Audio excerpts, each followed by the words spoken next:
Good afternoon. Hey. To all my space cadets out there. Welcome to this week's edition of the Cheap Pop Podcast. Did you just have to get one last tip before we started? Just one last one. I'll say, welcome. Let me get that cough out. Welcome to the Cheap Pop Podcast, where we talk pop culture, wrestling, sports. No, we don't talk sports. That's for the classroom. And video games to entertain you. So I hope you're ready for a good show because we got a lot to talk about. Dave is my co-host for this week. That unfortunately the Saint will not be able to join us. He should be back next week. So it's got the two-man run right now. All right. We got it. We've done it before. We'll do it again. Oh yeah. The show must go on, right? Absolutely. Well said. All right, so we're gonna open up with a hot topic that's on everybody's tongue because this is about the fifth consecutive different teaser trailer that they've put out for Avengers Doomsday. Later this year, right? Yep. Christmas time 26. All right. So by this time, or about a month ago, not next year. So within the next 11 months, we'll be sitting here and watching. But this one was unique because it is, as you were talking about, you talked about this a little bit last week. This is the X-Men trailer. Yes. For Avengers Doomsday. And boy, it hits everything. Okay. Yeah. It's just 1 minute. It's Professor X and Magneto, Patrick Stewart and Ian McKellen doing their thing. Just sitting in the Xavier School playing chess. And they are looking old. They have the look of old men I agree. who have fought the battle. They are veterans.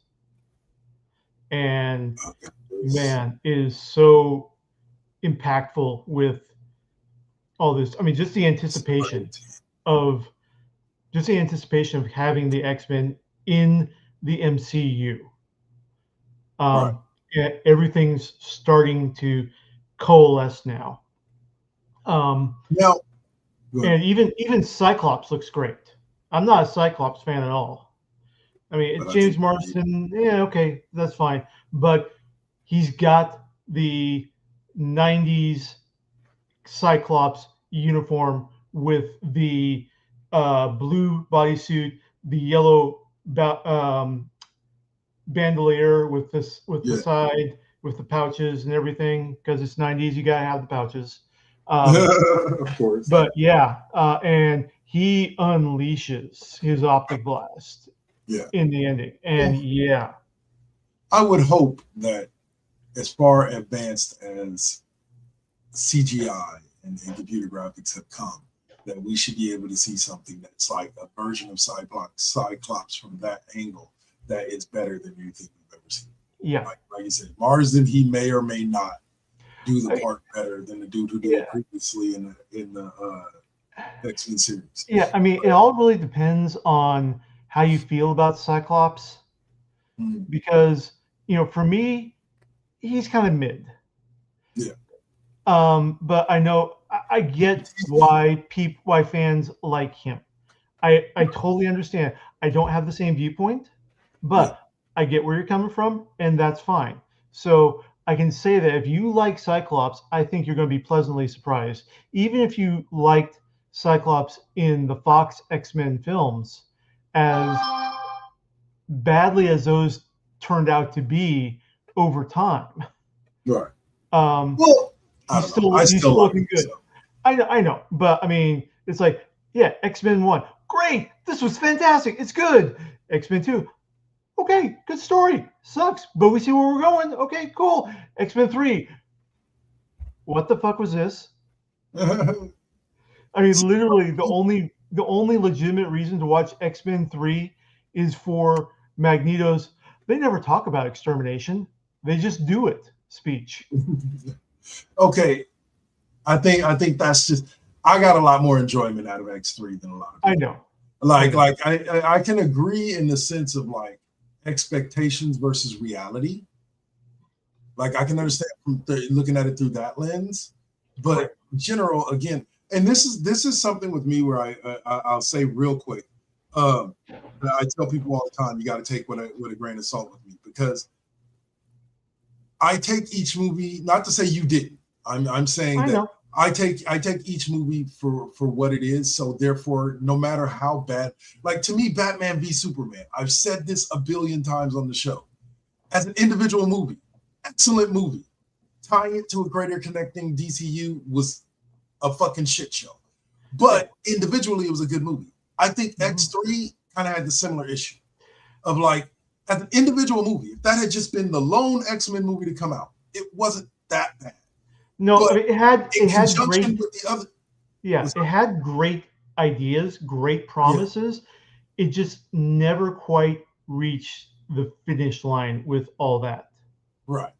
Okay, And and again, like okay, I said, I understood why people didn't like it. Yeah. I just got more enjoyment out of it. and I will retract my statement. Okay, Rogue and Storm's interactions over the mutant cure, that is fantastic as well, because you've got the goddess who's saying there's nothing wrong with us, and telling it to the girl who literally kills anyone that she has physical contact with. Right. Okay. That's huge. Yeah. Yeah, Okay. it is. But and here's the one thing about X1, about the original X-Men. Everybody's like, masterpiece, excellent movie. I'll be honest with you. And this, now mind you, don't get wrong. After watching it a couple more times, I agree with people. But my initial reaction to finishing that movie was, really, we went through all this just to learn how Rogue got her fucking gray streak. Really? Like all this shit. All the shit that happened in this movie, just to, okay, yeah, that's how Rogue got her streak. Yeah. Nah. Yeah. But yeah, no. In general, I can, like I said, I can see the good and bad of all of them. And I expect, now that Marvel has Marvel Studios and they've been doing this for now, almost 15 years, like 10, 15 years, I would suspect, no, 17 years. So almost 10, almost 15, almost 20 years, that they would be able to 100% deliver something excellent involving the X-Men. Yeah. And you have this whole fleshed out universe for them to play around in. And also, Sony has apparently finally got tired of smacking its head against the brick wall, and yeah, we're just gonna shift Spider-Man stuff to the MCU. Good. Yeah. Everything Spider-Man should be MCU now. Yeah, exactly. Yeah. We need to get Miles into the scene. We need to get Donald Glover as Prowler. Like, I would love to see that. Yeah, I mean, he was in Homecoming. Yeah. He was playing Aaron Davis in Homecoming, so it's there. But it's just the best they could do, and kudos to Donald Glover for going along with this. Yeah. And I don't know who came up with the idea, but initially in the Sony Spider-Verse, Donald Glover was going to be Hypno Hustler. I don't even know who that character is. Oh my God. He is an artifact of the 70s with the fro and everything. And I can understand why Donald Glover would want to pitch him, because it's a very quirky character. And that's Donald Glover to a T. That's quirky. Precisely. But I mean, I want to see the serious folks in the Spider-Man IP. Okay. Yeah. Craven got wasted in the Sonyverse. Yeah, okay. I'll agree he got wasted. Like, there should have been more interaction with Spider-Man. I didn't think the movie was as bad as everybody thought it was, but right. like I agree that like there was no reason to do that movie if you weren't going to tie. Why have Craven when you're not going to have Spider-Man in there? That is the best for Craven. And what's her face? Madam Web. Yeah, Madam Web, the blonde, Sydney Sweeney. You wasted her on Julia Carpenter with the serial numbers filed off because she's technically not part of the Spider-Man IP, even though she is a Spider-Woman.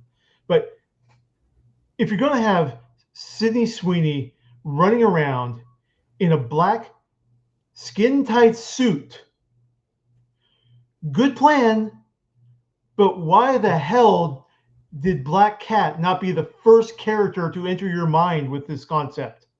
That would be great. So, yeah. I'm just, I don't know. Marvel, make things right for me. Make things right. All right. I really hope so. And it looks like Sony's just kind of, okay, we'll make more money even with the cut that Marvel takes. With as popular as those movies are, merchandising and everything, you're making billions. Marvel's chunk is like hundreds of millions. Or even if Marvel's chunk is billions, you're still making billions. Yes. Like come on now. Like it was stupid for them not to do that from the get-go, like you said. Like that should have been step one. Step one, here, Marvel, do it after Iron Man and the success of the Avengers and everything. It should have been here. Do whatever you want to do. Exactly. All right. So this is one that you gave us. So I'm gonna kind of let you give us a little bit of info about this. But the title of the article reads, I've not seen this. My boy Swab is watching it right now. But the D&D terrain in Stranger Things finale came straight from real tables. Okay. So apparently in the Dungeons and Dragons, or in the Stranger Things finale, we end with Mike running his friends through the epic classic module Ravenloft. Okay. And the setup includes a 3D model of Castle Ravenloft that the miniatures can be put on and moved around on. Right. Now, some people have pointed out that, that's from Dwarven Forge. Dwarven Forge being a company that does 3D dungeon terrain for tabletop gaming, and who came out in 1996. Not exactly 1980s. Right. Okay. So it would have been a faux pas. It would have been a time faux pas if they did. Yes, and it's not the first faux pas that Stranger Things has had recently. Yeah. About a month or so ago, they got put on blast for Mike's little sister, Holly, who's now, getting close to her tween years, wearing a T-shirt by Under Armour. Under Armour wasn't a company back in the 80s. Exactly. So I am continually amazed at how some people can define reality, shall we say. Okay, this is a series that hinges on the concept of alternate dimensions. Yeah. Yet the possibility of time-space anomalies popping up is impossible. It escapes you. More importantly, okay, it's beyond belief that Mike is so fixated on Dungeons and Dragons, he made that castle model himself with his own blood, sweat, and geekery. Yeah. Okay. Yeah. Let's not sell these characters short here. Right. But the cool thing was that Dwarven Forge, they didn't even get a heads up about it.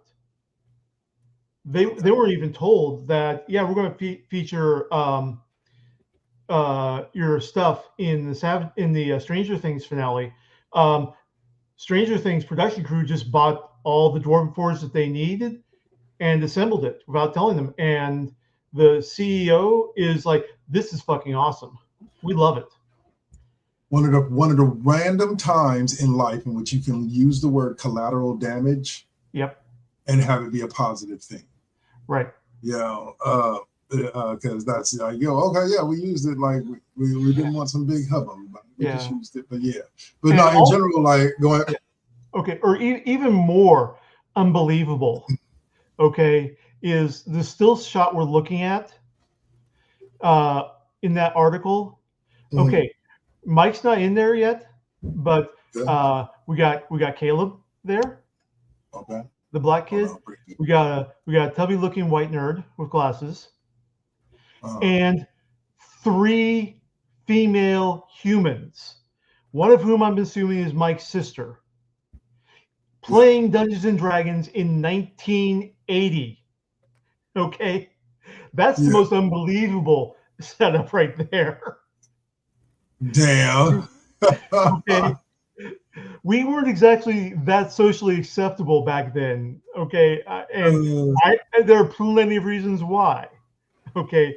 But, you were lucky to have 1 female at your table. 2 was a miracle. 3 was like an act of God. More importantly, 3 who would stay longer than just a couple sessions. Yeah. And not get creeped out by either the players or certain things in the rule books, shall we say. So, yeah. Oh, man. That's a valid point there, sir. Thank you. I can slam on my own people. I'm proud to do that. Oh, my goodness. That's awesome. All right, so we're going to go ahead and end Hot Topics there. Let that take us directly into...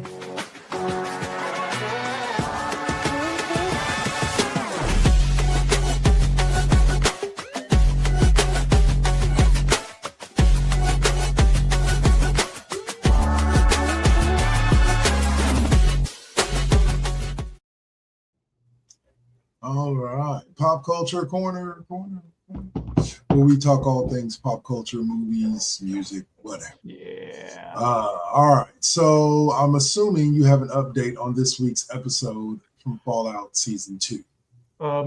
Shit happens. Really? That's it? Okay, no. All right, so we ended last episode. Yeah. No. You all cool? Yeah. Oh, there we go. Sorry, I clicked the wrong setup.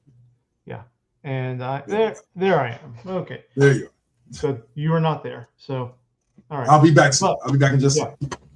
We ended the previous episode 3, with Maximus, our boy from Brotherhood of Steel, using a super sledgehammer. That's the rocket engine attached to a sledgehammer on uber cool Xander from the Brotherhood of Steel's Commonwealth chapter, Commonwealth being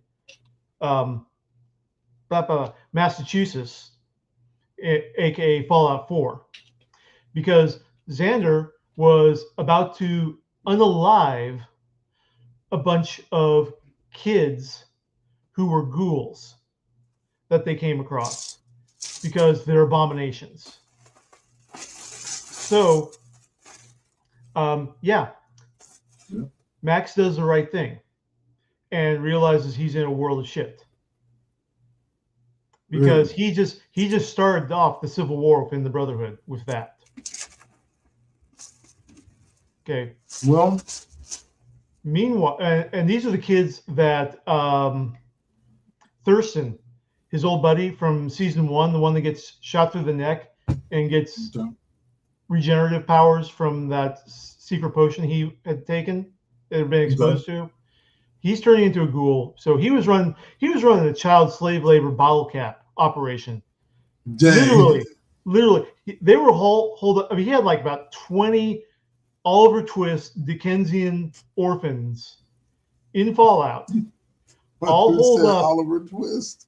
all holed up in a abandoned soda factory, just spending all day unscrewing bottle caps off of old bottles of Nuka-Cola and What are collecting they them. trying to find? No, bottle caps are currency in Fallout. Oh, okay, okay. So it's like, hey, I just opened up a Coke. That's $1. I opened up another Coke. That's another $1. And he's running this operation in there. And the kids are like, oh, my hand, because these are old school metal bottle caps. Yeah. With the grate your finger twist tops. And this one kid's like, oh, my hand, I can't do it. Wear some gloves. Because what do we say? Most kids are dead by this age. That's literally the motto of the operation. So anyway, most kids are dead these days. No, dead by this age. Dead by this age. So we switch back to Lucy and the Ghoul.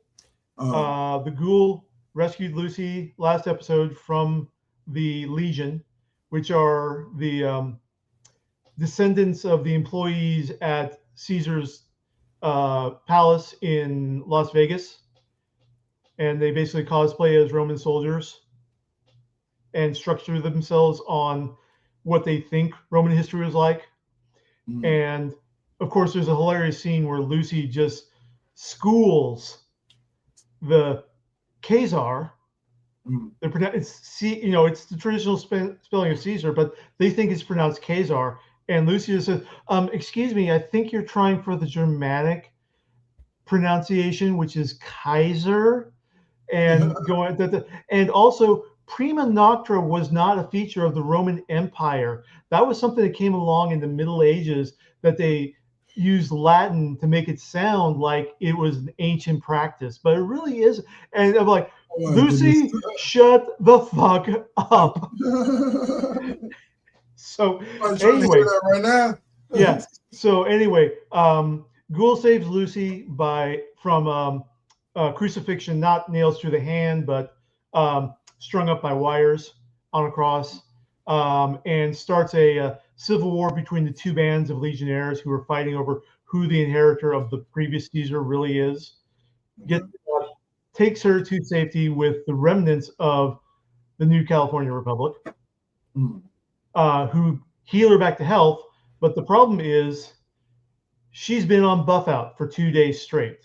A buff out drip. Buff out is the super steroids in Fallout. So they're going, and all of a sudden Lucy's all like, boy, it's hot. It's itchy out. Are you itchy? Are you sweaty? I'm feeling. She's going through the DTs. Oh no. She's going through the DTs. And the Ghoul just, gives her the two options. Either we're going to go cold turkey or take more drugs. Tosses her the bottle.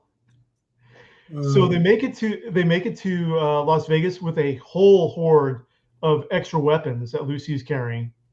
She's still hyped up. She's still roid raging.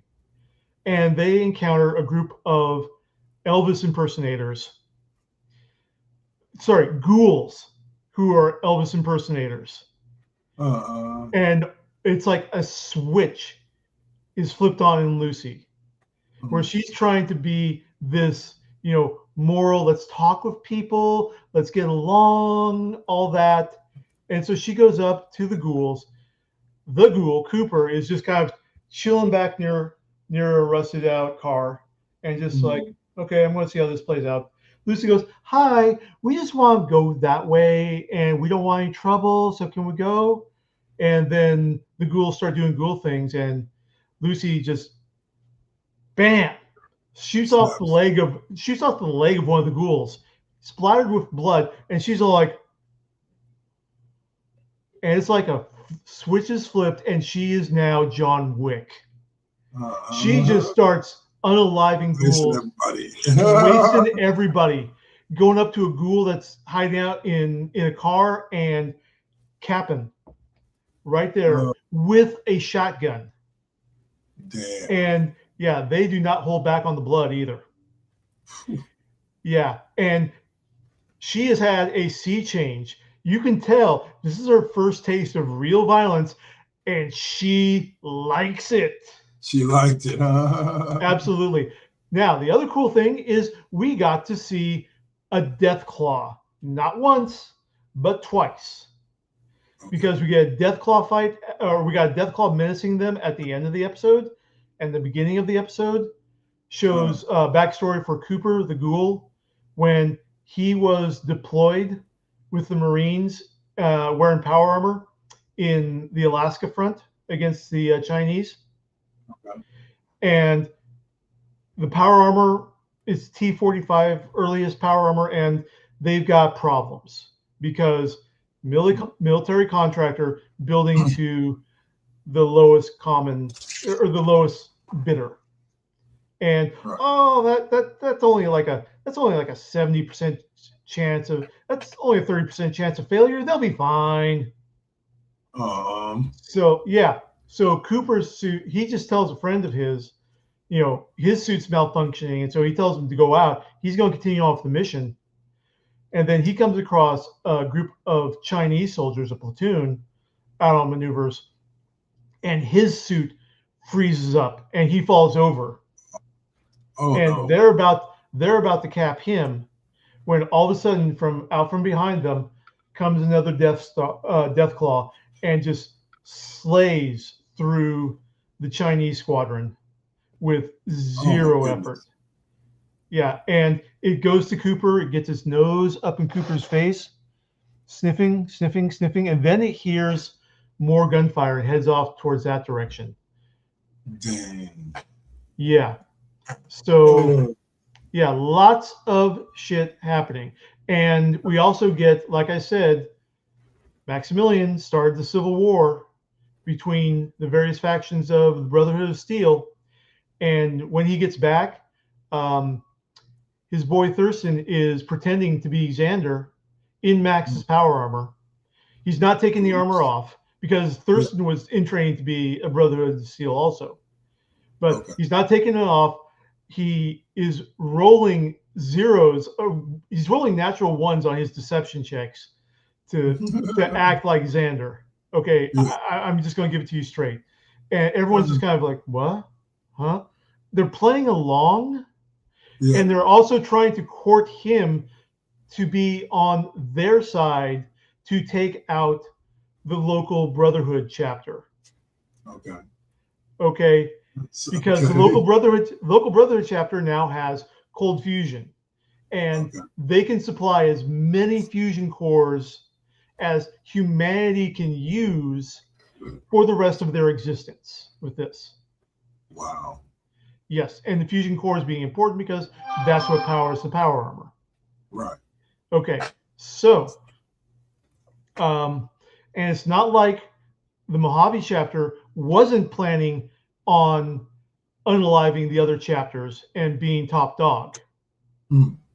But everyone's trying to backstab everyone else. The fireworks get set off. Max had the foresight of telling his, I don't know if she's female. I don't know if they're female or non-binary or something. But the character's name is Dane. It's the one with the buzz cut. And Dane, he has Dane gather up all the kids that are at the Brotherhood compound, get them to safety. And so everyone was power armor fighting. Okay. And yeah, big slaughter. Yep. Max is unable to kill the high cleric of his chapter because he's all like, oh my God, what do I do? I mean, this guy rescued me. He raised me. I can't go along with this plan because it's not moral. Right. We're not doing what we should be doing, which is protecting others, whether they're human or ghoul, and going through all that.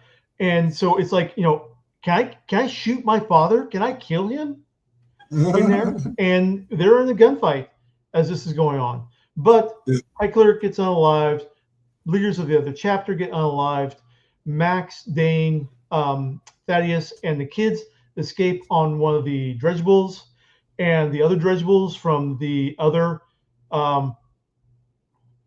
chapters of the Brotherhood, they're reenacting the climax of Captain America Winter Soldier. Oh. And just firing on each other, on the base, on everything. On everything, huh? Yep. So. Oh my goodness. Yeah. Sounds so like Maximus, a hell of a season so far. Maximus gets his promotion to chapter master with this. Nice. Since there ain't nobody left. Okay. Right. So he gets to build his chapter of the Brotherhood of Steel how he wants. Right. Which is kind of ironic because I'm going through the same storyline in Fallout 76. Nice. Okay, where the betrayals have begun inside. Yeah. The jockeying for position and power have begun. The questions of what is the Brotherhood going to be in Appalachia have begun. Okay. And right. I'm on the moral side of, you know what? We need to help these people. We need to help train them so they can defend themselves. We need to give them access to the less dangerous boom booms, because part of that quest chain was literally coming across a bunch of settlers who had missing people. And when you find the people, you find out that they were testing out missile launchers, and one of them took it out of the crate wrong and launched it point blank into the group. Wow. Because he didn't know what the fuck he was doing with it. Yeah. So it's like, I'm like, yep, that I saw that one coming. And so you've got these two factions developing within the Brotherhood of Steel in 76. Yeah. And it's just really fascinating to, it's like, okay, I want us to be a positive force and not just bully boys taking provisions and providing nominal protection, although it's all, we're going to grab everything that we can salvage and keep it out of everyone's hands to prevent another apocalypse, which is okay, that's fine, but it's extreme. There's a middle path that you can follow. Okay, let's go down this way. Let's go down that way. I feel yeah. All right, so it was great. Can't wait to see more. Can't wait to see the extended fight that's coming up with the Deathclaw, because, man, the CGI on it is fan-effing-tastic. Beautiful. Beautiful. Glad to hear. Like I said, can't wait to check out that series myself. It's on my list of 2 watches. Oh, yeah. I have not gotten caught up yet. All right. Yeah, and so, I know that I gave out a lot of spoilers, but there's still like a ton of meat left at the buffet of this episode. Okay. Bet. So go check it out 100%. Absolutely. Okay. All right. So we're going to go on ahead and move forward and talk a little bit about DC. Yes. This is not a part of the DCU, but the Batman Part 2. Robert Pattinson Batman, I, Sebastian Stan. It doesn't say in the article really what it's. Yeah. Two-Face, really? Yep. I could see that. Okay, and they're also jockeying. What was the alter ego? Harvey Dent. Harvey Dent. That was the name. Yeah. Yep. And they're also trying to get Scarlett Johansson on board, possibly as Talia Ghul. Now, it's sort of semi-confirmed that Matt Reeves' Batman is sort of soft canon for James Gunn's DCU. Yeah. So Batman Part 2 is going to bring in that part of the DC universe, and it's Matt Reeves' vision and Robert Pattinson as Batman. They're going to be that moving forward. Okay. Well, like I said, originally he said they would be looking for a new Batman and Wonder Woman and all of that. But now they may get another actor for Batman. That's still a possibility. But the lore set up in the Batman is going to be DCU moving forward. Yeah, Clayface is going to be DCU moving forward, and I think we're going to be talking about that in a little bit. Here's what's funny to me is I don't understand why DC wasn't ambitious enough, because I'm not saying that Infinity Gauntlet is like the biggest storyline in Marvel history. Like it's obviously it's up there, yeah. But it's like third, fourth, fifth down on the list, right? Yeah. But it was a great story to open up with because it's one that is like almost universally beloved. Right. But it was a story arc that took 10 years to build up to. Right. Okay. Right. Executives at Warner Brothers saw how much money the Marvel Disney was pulling down just with Avengers. And they say, okay, we're going to jump to the end real quick. We're going to jumpstart that. And so you got Man of Steel, and then Batman v Superman. And then they didn't lead up to, they didn't have the individual stories that made the Marvel Universe what it was before. That had everybody looking forward to Avengers, and Age of Ultron, and then Endgame, and Infinity War. Yep. They just went straight for the main event match without having. And here was a no 100%. Like it's a great analogy when I say it's but where I was going with it was that it was just that I think that if the original people with the DCU had closed out the C-suite as we talk about, yes, and tried to build, we could be at the point by this point if they had started back with Man of Steel. We could be at this point where we are seeing the first of multiple universes. Of Crisis on Infinite Earths. Yeah. Like they could be building to where that movie or which is something that they were trying to do. That was the general plan, was bring in the DC multiverse. Which version? Who knows? Because there's been like 10 different DC multiverses since Crisis on Infinite Earths. But that's another matter entirely. But yeah, I mean, we had Michael Keaton Batman. We had Flash going between alternate universes in everything. As much as the Ezra Miller Flash movie was able to contribute to the overall vision, but we had a fantastic Wonder Woman film. We had a really good Shazam film, and kept the heart of the character without making it full on corny. Right. And everyone could get into this film. And Aquaman. I mean, that first movie. I'm not a big fan of the second one, but the first one was great. The first one was fantastic. Second one just kind of suffered a little bit from too much lore coming in at once. So all right, but yeah. So hopefully, if they can get, I'm all for Sebastian Stan as Harvey Dent. I am 100%. Yeah, the British dude is fantastic in pretty much everything that he does. And he ain't done being Bucky. Goddamn it! No, he ain't done being Bucky. Nope. I just did a rewatch of Captain America: New World Order, and he shows up. Yeah. And he's running for Congress. Yep. Senator Bucky Barnes. Or Congressman. I'll say, all right. So speaking of Marvel,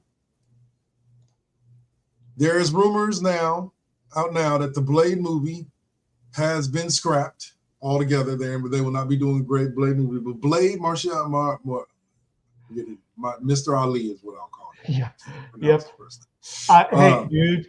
I have the excuse of not being able to pronounce it because my white tongue just doesn't roll that way. My black tongue either. But Mahershala Ali. Yeah. is definitely going to be appearing as Blade, but he's going to be replaced into the Midnight Suns movie. Yeah, I'm here for after what I saw in the video. So yeah, I'm kind of here for that too, but at the same time, this feels like more panic mode.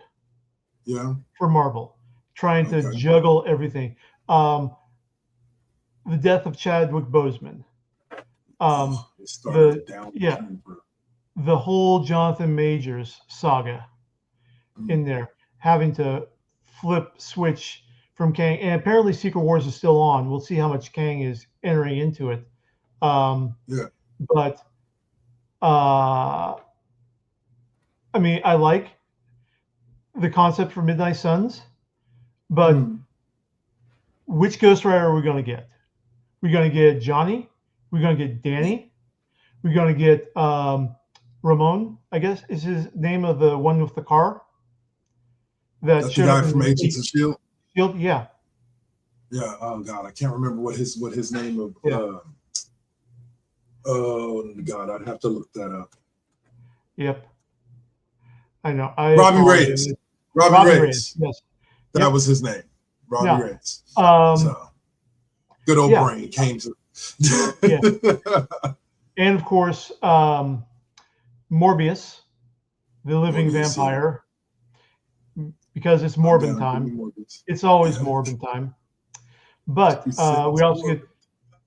also get Blade's vampire hunting crew, including Hannibal King and Frank Drake. Was it Ryan Reynolds Hannibal Caine in the original Blade movies? Possibly, I can't remember. Supposed to be Hannibal Caine. Yep. And of course, they're assembled to battle Lilith, the mother of all demons. Wow. Okay. Yeah. Is it Lilith Death herself? No, Lilith. It's a lot of different things. But being mixed up. There's a lot of different lore, and Lilith is basically Adam's first wife before Eve. She wouldn't submit to him, so God, you're gone. And Lilith wandered outside the Garden of Eden alone, consorted with demons, bore demonic offspring, and then the whole thing with the apple happens, and humanity gets cast out from Eden. Anyway, but that's Christian theology in there. But there's also potential for bringing in Moon Knight, Iron Fist, Werewolf by Night, Man-Thing, Wolverine, the Hood, Elsa Bloodstone,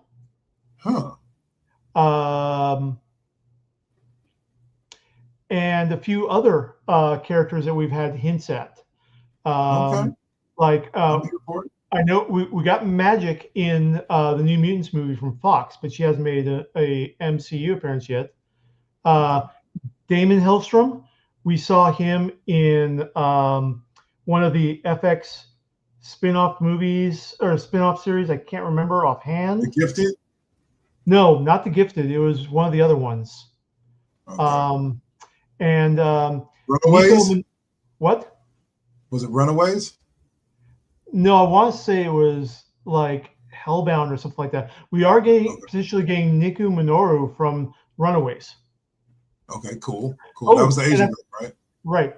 Yeah. Right. The Asian goth shadow girl, magic girl. Right. I forgot. We have actually had Jennifer Cale introduced to the MCU. She was in Agatha all along. Okay. So yeah. So that is going to be this Midnight Suns movie looks like it could produce a lot of new fans. It could, yeah. I see some of their favorites up on the whatchamacallit. But yeah, in the words of somebody that I'm following on Facebook, I'm not excited about it. I don't trust Marvel at this point not to screw this up, and we'll see what gets produced. He's not hyped at all, and he is black. And also, I'll say it like this. I think that we as Marvel fans, and I'm going to say this like once only, and I know don't come from my head, internet. But we as Marvel fans need to stop walking into any of these movies with expectations. I think that's a good idea. Because I think a lot of the complaints that come from these Marvel movies come from people's having certain expectations of what they want to see on the screen and that not happening, instead of just accepting the story that's being told to you. There's going to be twists, or not twists and turns, but there's going to be things that are different from how it was in the comic book. There's going to be things, because to be honest with you, if I wanted to nitpick the Infinity War storyline, they fucked that all up. Like they genuinely, compared to what it was in the comic book, they fucked that all up. Yeah. But they told a good story. They did, yeah. And I think that that's a curse of fandom in general. Yeah. Because, that's why, you got people bitching about the finale for Stranger Things. Okay? You got people bitching about everything. And this is one of the reasons why social media has ruined cinema, is that you get these mass opinions coming out that really all they say is that this series didn't go or end the way I wanted it to or I expected it to. Right. Same thing with Star Wars. I'm not saying that the sequel trilogy was superior. It had a lot of flaws. Oh, yeah. But story-wise, okay, that was a generally Star Wars story. It felt Star Wars, just poor execution on multiple levels. Okay, so, and it's just, lose your expectations and learn. Yeah. At that point, and just watch each movie as if you're fresh-eyed. I know you're not fresh-eyed, but as if you're fresh-eyed and coming upon this story for the first time. Yeah. So it's, we will see. Speaking of objectivity, here, I'll move us a little forward here. Yeah. Well, I'll say the headline read, DC's worst superhero movie just got a new streaming home. Care to guess which movie they're talking about? I would say Superman 4, Quest for Justice, or Quest for Peace. I wish, but no. They've decided that it's 2004's Catwoman. Oh, starring I believe Halle Berry. Yeah, as Patience Phillips. Had a 50-50 shot there. Yes, very much so. Well, I'll say this movie also starred Sharon Stone, Benjamin Bratt, Francis Conroy, and Alex Borstein, and more. But you can now find it on HBO Max. So until they rename themselves again, I would say just go catch it. If you haven't seen it, it's worth a watch once. Yeah, like it is worth a watch once. I mean, I've already watched it once, so I won't be going back to watch it again. But if you haven't seen it, I would suggest watching it. Were you with the crew that went to go see Swordfish in the theater, which was the first time? Okay, yeah, because there's that scene in Swordfish where Halle Berry is sunbathing, and topless, and goes topless, takes down, and we see the boobies, and me, Jamil, I can't remember who else was there. We were all like, give her the Oscar. Give her the Oscar. Best role she never played. We were just okay. That was tasteful, and I don't feel the need to watch another Halle Berry film after that. I mean, thought you would say maybe after her performance as Storm in the X-Men movies, you didn't feel the need to watch anymore. Maybe we'll see how we'll see how Avengers Doomsday does. Okay. So is she in it? We don't know. I mean, there's rumors that Cynthia Erivo has it locked in. Okay, good. Anybody but Halle Berry. Yeah. Angela Bassett would be perfect, but you already used her in Black Panther. Yeah. And I mean, I would like my favorite is Jade Cargill for the look and also her athletic and stunt training. I agree with that from those two aspects. I just think she lacks the booming voice. Mm-hmm. Like I think that Jade lacks that booming, like I said, Angela Bassett. Regal, commanding presence. Yeah, I totally understand. And that is the key to Storm. I agree with you 100% there. Yep. All right. So next up is rumor mill has it that Avengers Doomsday will not explain why Victor Von Doom looks like whatchamacallit. But they said another movie looks like Tony Stark. Yeah, says many actors have played different characters in the past. Ryan Reynolds, for example, was Wade Wilson before he was Green Lantern, and a few years later he was back to playing a different version of Deadpool. In the MCU, Gemma Chan suited up as Captain Marvel's Minerva before playing Cersei in Eternals. And it was only around 18 months ago when Chris Evans returned as Johnny Storm in Deadpool and Wolverine, despite playing Captain America for 8 years. Pretty much no one's the Doctor Doom. Rumors and theories. I'm trying to get down to where. So the film is going. Secret Wars is the film that's going to explain why Doctor Doom and Tony share the same face, and that's the now confirmed cast of Secret Wars includes Robert Downey Jr., Anthony Mackie, love it, Sadie Sink, don't know what she's going to be doing, Benedict Cumberbatch, okay. Letitia Wright, I'd rather have. I agree with the people saying that it should be Winston Duke playing M'Baku, who becomes Black Panther now. But so be it. Pedro Pascal, Vanessa Kirby, Joseph Quinn, Eben Moss Baccarat, also known as Mr. Fantastic, the Invisible Woman, the Human Torch, and The Thing. Paul Bettany, Vision. Simu Liu, Shang-Chi, and Haley Atwell, quite possibly as Captain Carter. So we are going to see his live action. I love the animated version of her in the What If series. That was one of the dopest episodes they had. Absolutely, I completely agree. It's a fantastic What If. I just want to know. I'm waiting for the Jonathan Majors All Is Forgiven casting announcement, because Secret Wars is still technically tied to Kang. And more importantly, comic spoilers here,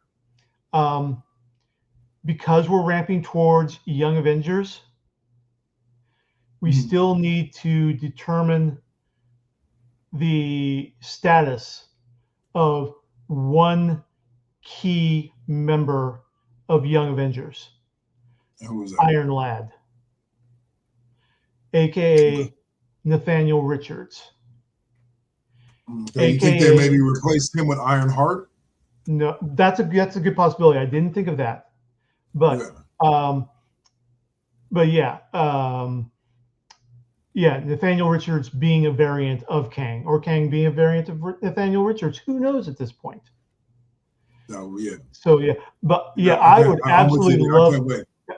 I mean, I can't believe that Ironheart slipped my mind, because that was fantastic. That was a great series. She did a fantastic job in there. The writing was great. The themes were great. The story was great. I think that was Dominique Thorne, right? Yes, very much so. Yeah, I mean, I'll admit I wasn't all in for Riri in the comics, but that's simply because, Dominique Thorne. I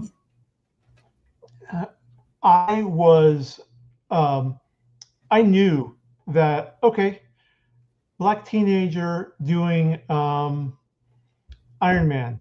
Okay, I get that, but at the same time, how long is she going to last?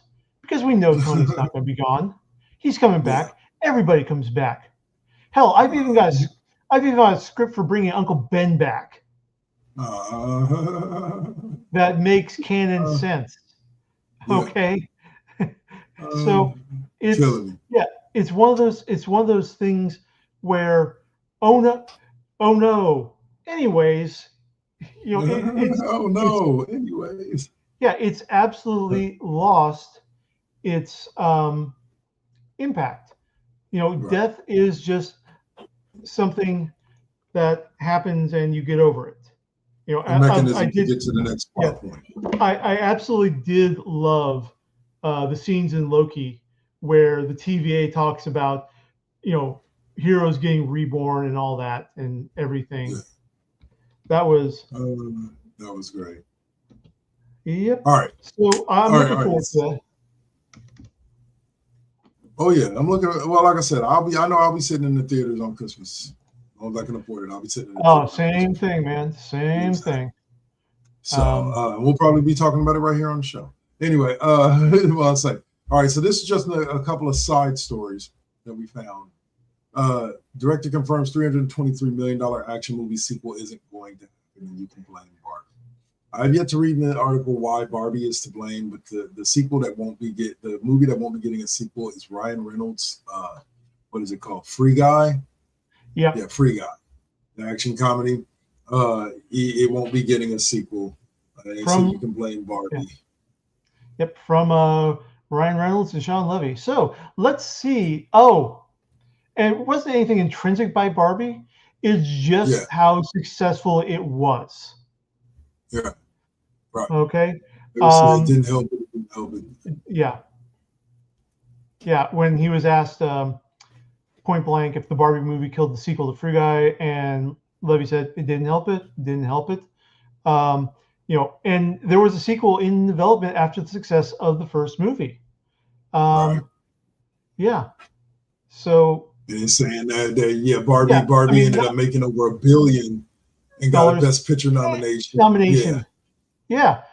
I mean, I had to point out that, someone said that, having hope for Sinners at the Oscars this year, he was tempering his expectations by saying, it's very, very rare for genre films to receive Oscar recognition.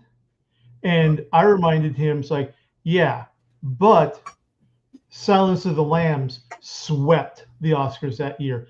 Best actor, best actress, best director, best movie, and best adapted screenplay. Yep. It hit all the big ones. So I would like to see Sinners rise up to that level. Yeah. And it's the same quality of movie. Yeah, I would exactly. say it's the same quality of movie, 100%. So, right. It should. Yeah. Yep. All right. So next up, let's see. MCU star wants to play the Joker after playing Marvel's best villain since Thanos. I believe it's the dude who played Gore. No, who is it? Chukwudi Iwuji, the guy who played High Evolutionary in Guardians of the Galaxy 3. Oh, really? Really? Mm-hmm. And he would love to play the Joker. Well, yep. He was in James Gunn's Suicide Squad. I can't remember the character exactly.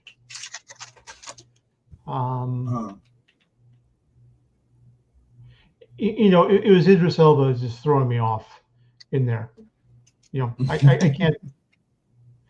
can't handle and keep track of more than one black character at a time in the film. Okay. Hell no. Man. Yeah. I wouldn't mind seeing it. Like I said, it would be the first time that I believe it would be the first time that we've seen a black Joker. Yeah, definitely. Black play the character. So I mean, did you see Guardians of the Galaxy 3? Yeah.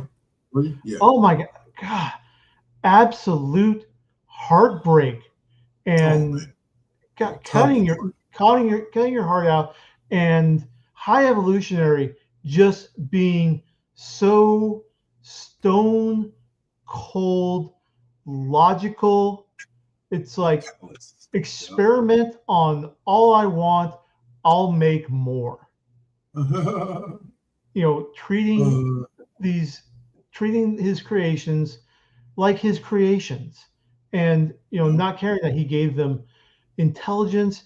he gave them, basically everything that you need to be a sentient life form.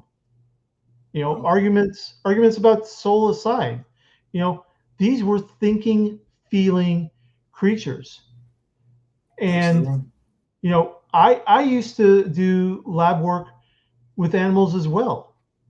And the number one rule was don't just treat them like they're disposable, like a pipette. Right. Okay. Treat them with care. If not only, for the fact that they deserve care, but even if that doesn't register with you, stress leads to changes in body functions, which throws off experiments. Yeah.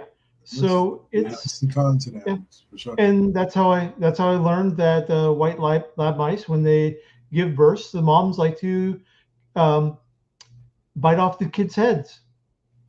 Wow. Yeah, that's wow. Yeah. All right. So on that note, we will close the pop culture corner before we go to break on kind of a sad note. Yeah. As Grateful Dead guitarist Bob Weir passed away. I would also like to mention as well, for those who may not know who he is, go watch go listen to some of the best music that was created back in the 70s. But also, Grateful Dead were on tour by the time I grew up. Yeah. Like, and really discovered them. But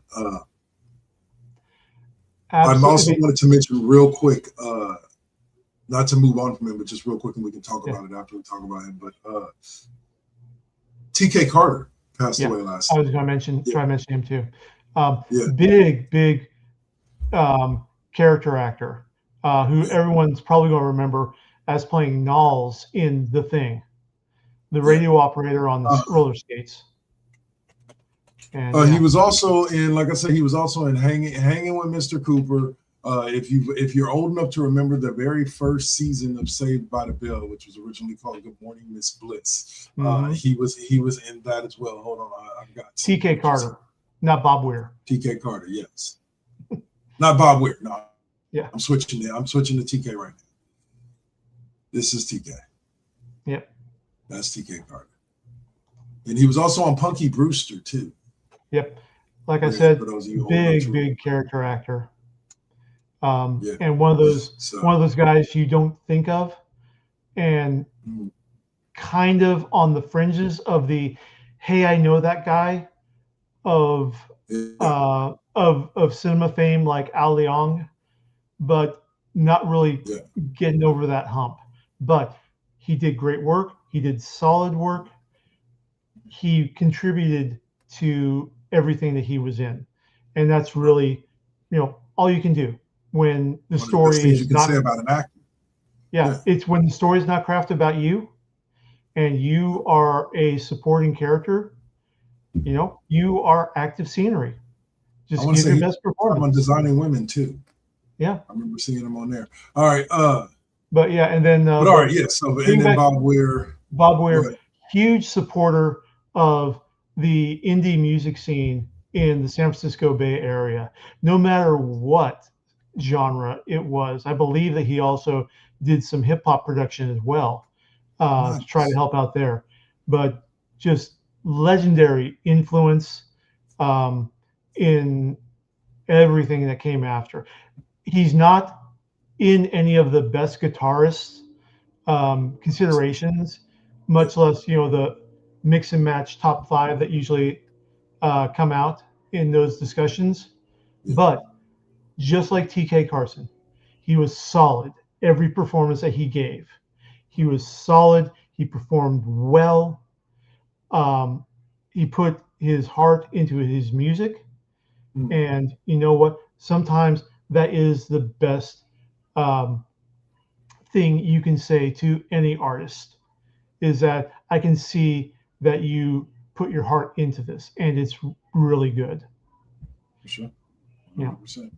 You don't have to say that you were blown away or anything. You just say it was really good, and that's enough. I was like, all right. So that's going to close us out.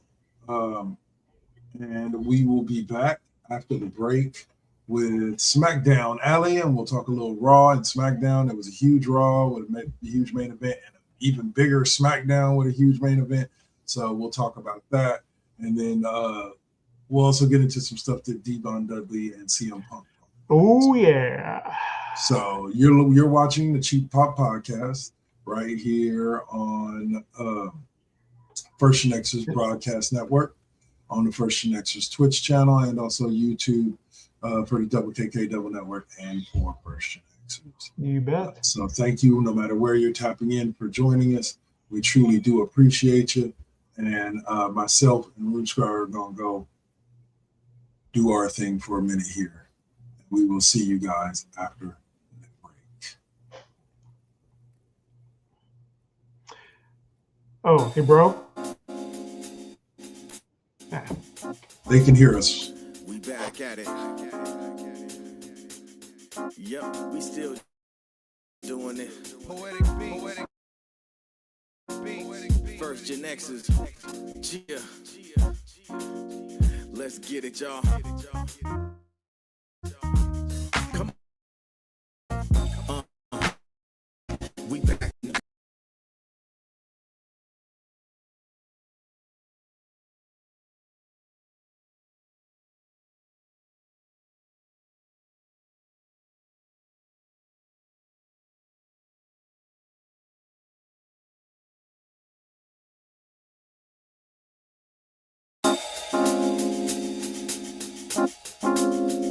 We back at it. Yep, we still doing it. Poetic beat. First GenXers.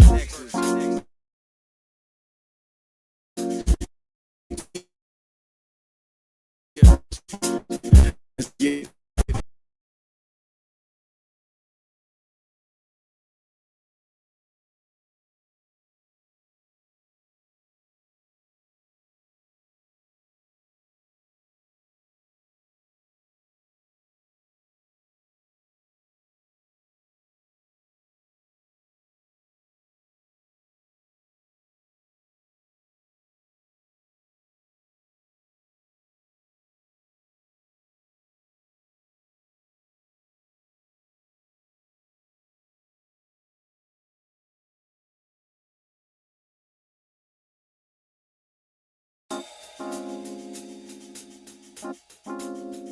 We back at it.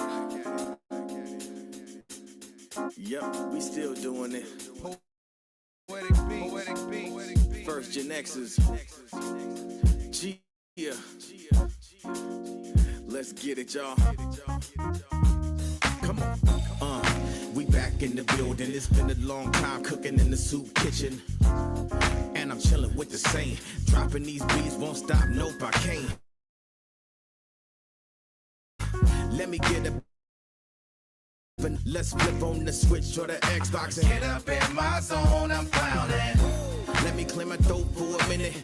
Shout out to my folks while I'm in it. It ain't nothing but love, it's babe business. I really don't know what's so who ain't feeling this. And this is only the beginning. Now versus then, this is something for the chillin'. Poetic got the joints like McDonald's. I'm loving it. It's the first gen. We're now rocking with Poetic Beats. This is the First GenXers production. Get your PlayStations out. Get your Xbox out. Get your Switch out. Let's get it in, y'all. Holla back.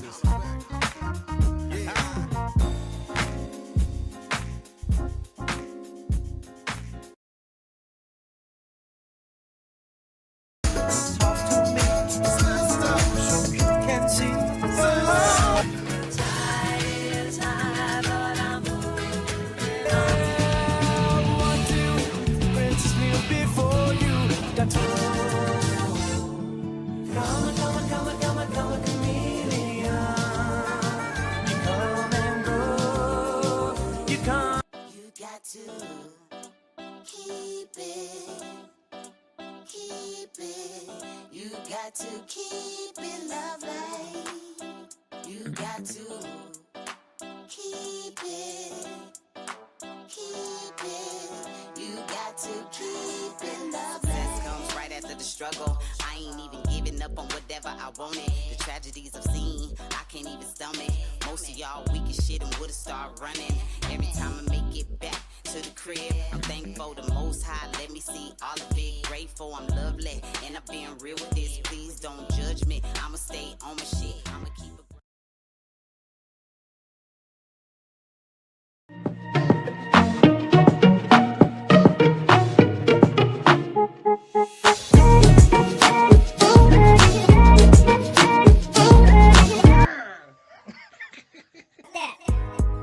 You getting on my nerves. You getting on my nerves. Gang, gang, bitch. You getting on my nerves. Gang, gang, bitch. You getting on my nerves. Get your titty, get your titty, get your titty on. Gang, gang, bitch. Get your titty, get your titty, get your titty on. I said what I said. No, please don't tell on me. No, please don't tell the police. Gang, gang, you getting on my nerves. She getting on my nerves.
All right, we are back.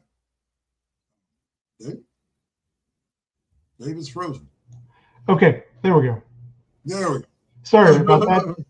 I've been having these weird internet burps that my signal just all of a sudden it drops. And it's weird because I'm not using Wi-Fi on my PC. It's directly hardwired into the cable router. Yeah, same here. So I have no idea what's causing these drop-offs, but it every so often it's like, boop, you lost connection. Whoa, what happened?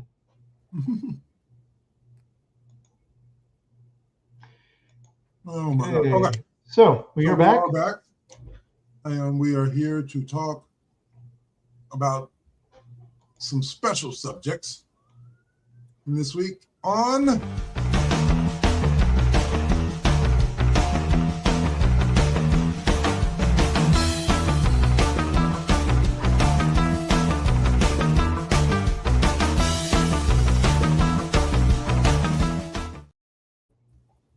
All right, well, this week it's just Rune Scryer and K-Double. So we'll hold it down for Saint. Hope everything gets better, bro. Yeah. All right. So on Monday Night Raw, we saw, first and foremost, the 1-year anniversary of the debut of Netflix. Raw on Netflix. Yep. Yeah. The Netflix era continues. Yeah. And they gave us a decent show. I would say they definitely gave us a decent show. Yep. We opened up with a tag team championship match between Rhea Ripley and Io Sky and the Kabuki Warriors. And of course, with those 4 girls in the ring, I mean, Asuka, Kairi Sane, Io Sky, and Rhea Ripley, you're going to get a good match, and that's exactly what we got. Yeah. The crowd was a little bit dry, but I think they got into it by the end of the match. Yeah. But it was nice to see Rhea and Io become champions. Quick little factoid about Io Sky.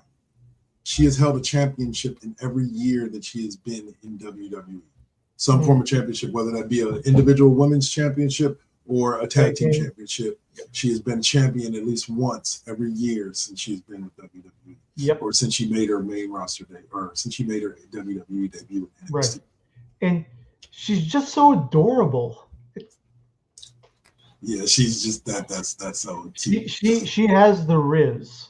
She's got her promos, her persona down pat. And the chemistry 100% is there between her and Rhea Ripley. Right. And I like that it's almost like a Charlotte Alexa Bliss thing also, where it's the mismatch that the grudge gradually goes away between them. So yeah.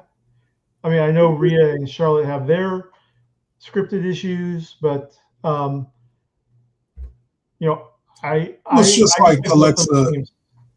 It's just like Alexa Bliss and Charlotte. Like you go back to 2016, like 2014 to 2018, those two were at each other's throats constantly. Yeah, and they finally got to have a run as besties, as friends. And Rhea still has not pinned Io. Yeah. Yep. She's what, 0-18 now? Well, no. 1-on-1 against Io, she's never beaten. Yeah, that's what I meant. Yeah. Yeah, but because I'm sitting there thinking to myself, why would she pin Io? Io's her tag team partner. Anyway, but like I said, I like the combination. I like the chemistry between the two of them. And I like where they're going with this, or at least where it looks. Liv Morgan had her return match and secured a victory over Lyra Valkyria. After who was it? Or Bailey. Who after? Well, Liv beat Lyra. Roxanne and Bailey were side. Well, no, Roxanne Perez decided to slap Bailey. Yeah. And unlocked what Lyra normally unlocks when she slapped her. Bailey chased her to the back with a steel chair. Chased Roxanne? Yeah, nice. Chased Roxanne back to the back with a steel chair. That was amazing. And Liv Morgan was able to hit Oblivion and get the victory. Unfortunately, I'm just reading off the results. I hadn't watched. I haven't seen Raw for this week yet. So it was a great scene. Yeah. We had Becky the Man win back her Intercontinental Championship. A lot of people on the dirt sheets think this is setting up a potential feud leading into WrestleMania between her and AJ Lee for the said Intercontinental Championship to give it some. You guys got to understand, like the WWE Championship. Part of the reason why it's as prestigious as it is because people like Gorgeous George have defended. People like superstar Billy Graham, Hulk Hogan.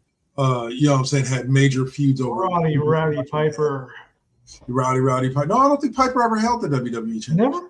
Okay. I don't think so. I believe he was an IC champ. I don't believe he ever won the WWE championship. Boy? Listen. But and then you look at the Intercontinental Championship. It is prestigious because of matchups like that Piper had with people like George the Animal Steel over it, I believe. And then you also have matchups like The Rock and Triple H at SummerSlam.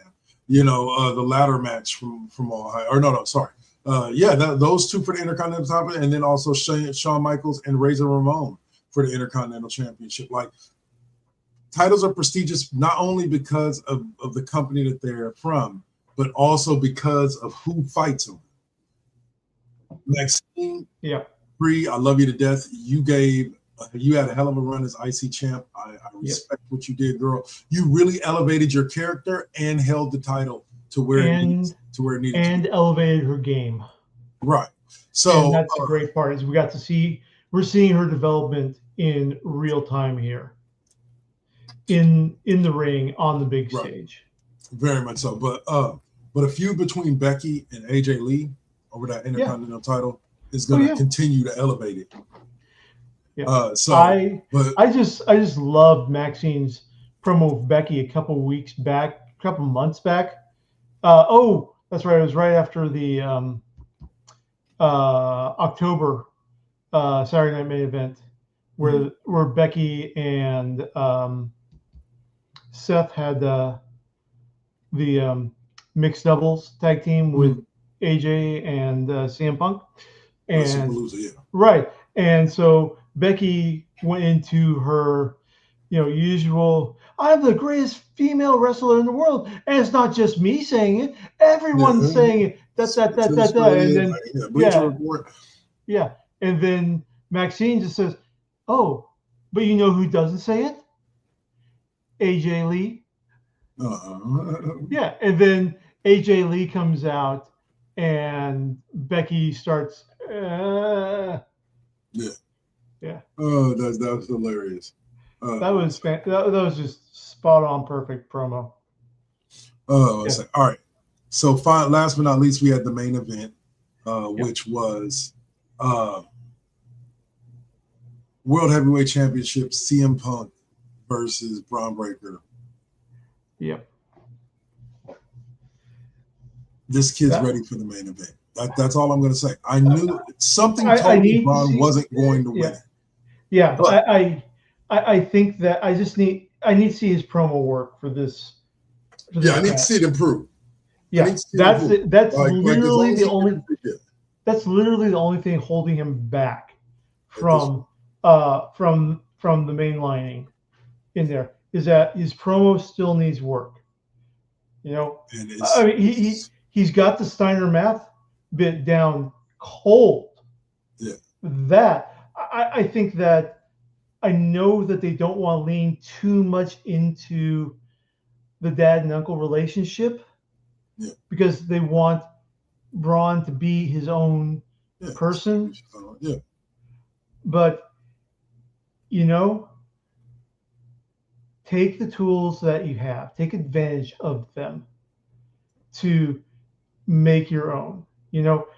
It's damn hard in this world to make it, especially as a pro wrestler. Yeah. And if you have an advantage because you were born to a certain family, just take it. Okay? Elon Musk, as much as he wants to pretend that he's a self-made billionaire, no. He's got a massive start with hundreds of millions of dollars out of college because his dad owns an emerald mine. Same thing with Bill Gates. Same thing with Steve Wozniak and Steve Jobs. If you've got a family connection, take advantage of it and pass it forward. Not necessarily to inside your family, pass it out outside your family. Yeah. So Braun, just get into the Steiner math, get into the Big Papa Pump, get into the whatever you can to base your promos off of, and then evolve from that. Yeah. Well, I think that will be what we see as the evolution of Braun Breaker as we move forward. But CM Punk ended up retaining in a match that was entertaining, with the Vision interfering and being ran off. Ironically, the Vision interfered. Austin Theory, Logan Paul, and Bronson Reed tried to interfere, and were ran off by Penta, Rey Mysterio, and Dragon Lee, who are a new kind of trio. Ooh, maybe the new LWO. Nice. Who knows? Yeah. So like, I can't wait to see what happens. We also had a promo where what is it? Stephanie Bacquer came out and gave a promo only to be attacked viciously by Raquel Rodriguez while wearing a what is it called, walking boot. So I think that she's going to be out for a little bit with injury. Yeah. So like it should get interesting from there. And like I said, the Strangers thing. I'll say this: the theme of Stranger Things, in all honesty, only made me miss Bray Wyatt even more. I saw that said it where it said, like, that would have been the perfect episode for Bray, for the Fiend to make an appearance. Yeah. It would have been that episode. But It is what it is. Rest in peace, Bray Wyatt. Yeah. And one last note before you go on to SmackDown, Javon Evans got introduced as a member of the Raw roster. Yep. So Raw's getting bouncy. Yes, he is. Yes, it is. Can't wait to see what this young man is going to do. Hopefully they build him correctly to where he can eventually become a solid main eventer for them, because he's got the skill in ring. He's got the personality. So, yeah. Oh, and also reminder, tomorrow on Raw, we get the Phenomenal One versus Gunther. Yeah, that's gonna be interesting. It's gonna be interesting. Like those two. I didn't think they were building to it this quickly. Yeah. Like, but I'm here for it because it's not a matter of one can wrestle and one can't. It's like, yeah, in general, AJ Styles at almost every level could probably out wrestle Gunther.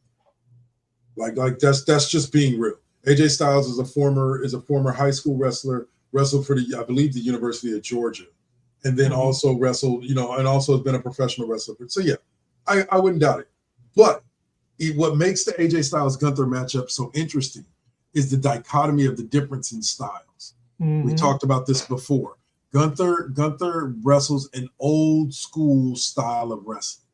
Like, go back and watch, like I said, Gorgeous George, Hulk Hogan, that style, the big lumbering, every move is definitive and powerful type wrestling, whereas AJ Styles is more common day.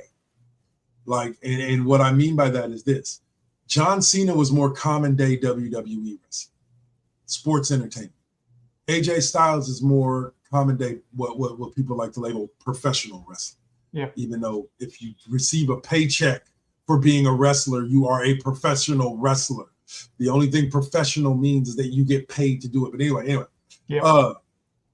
But AJ Styles is more of the current day, like AEW, New Japan style professional wrestling.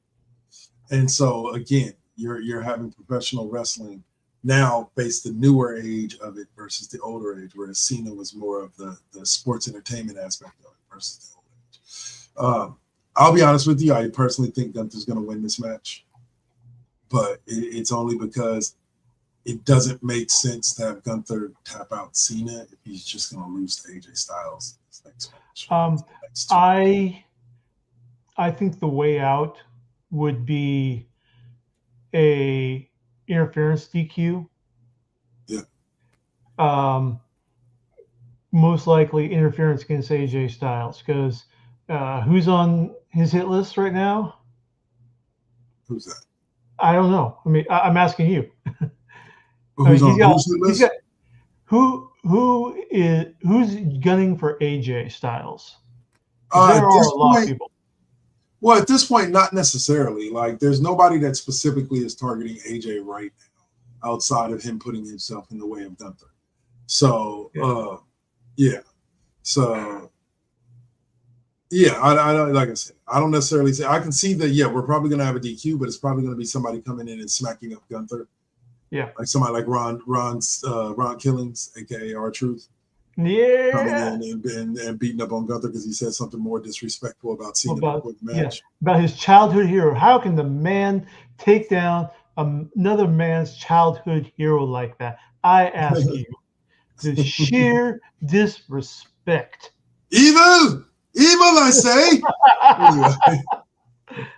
All right. So we'll move on to SmackDown, which actually had the bigger event. But we won't start there. We will start with the 8-man tag match between the Wyatts and the Blood and why are they calling them the Bloodline is beyond me, with the MFTs. And it was a pretty good match. It was a pretty good match. I think we do need, at this point, if you're going to have them in feuds like that, we need a 6th member of the Wyatt family that's a male, so that way we can have those 5-on-5 matches. Because that was an 8-man tag with 2 teams of 5 people, but you're not going to put Nikki Cross in there with Tama Tonga. Like, you're just not. That would be cool. Anyway, but the match itself overall was pretty good. I could definitely see this continuing on. to be probably the GODs taking on the Wyatts and winning the tag team titles, because I think that Solo and his crew have done enough that they deserve some kind of title. Trick Williams made his in-ring debut, cutting a promo against Randy Orton, which was interesting. Almost got you arguing. And wrestling a match against Ray Phoenix. We hadn't seen in a while. Mm-hmm. But Ray, it was a good match. I give it easy a B+. Jordan Grace, just like Javon Evans officially signed with Raw, Jordan Grace officially has signed with SmackDown, and she was walked up on by your favorite Storm, Jay Cargill. So I don't know where they're going with it. I'm sorry. With Jay Cargill, I'm right the same place that I am with Braun Breaker. Like Jade, like you got everything else. You got to look. You can wrestle decently. We need you. We 100% need you to work on that problem. Get in that mirror every single day. And I know I'm not one to judge because I can't cut a promo, but yeah. Yeah.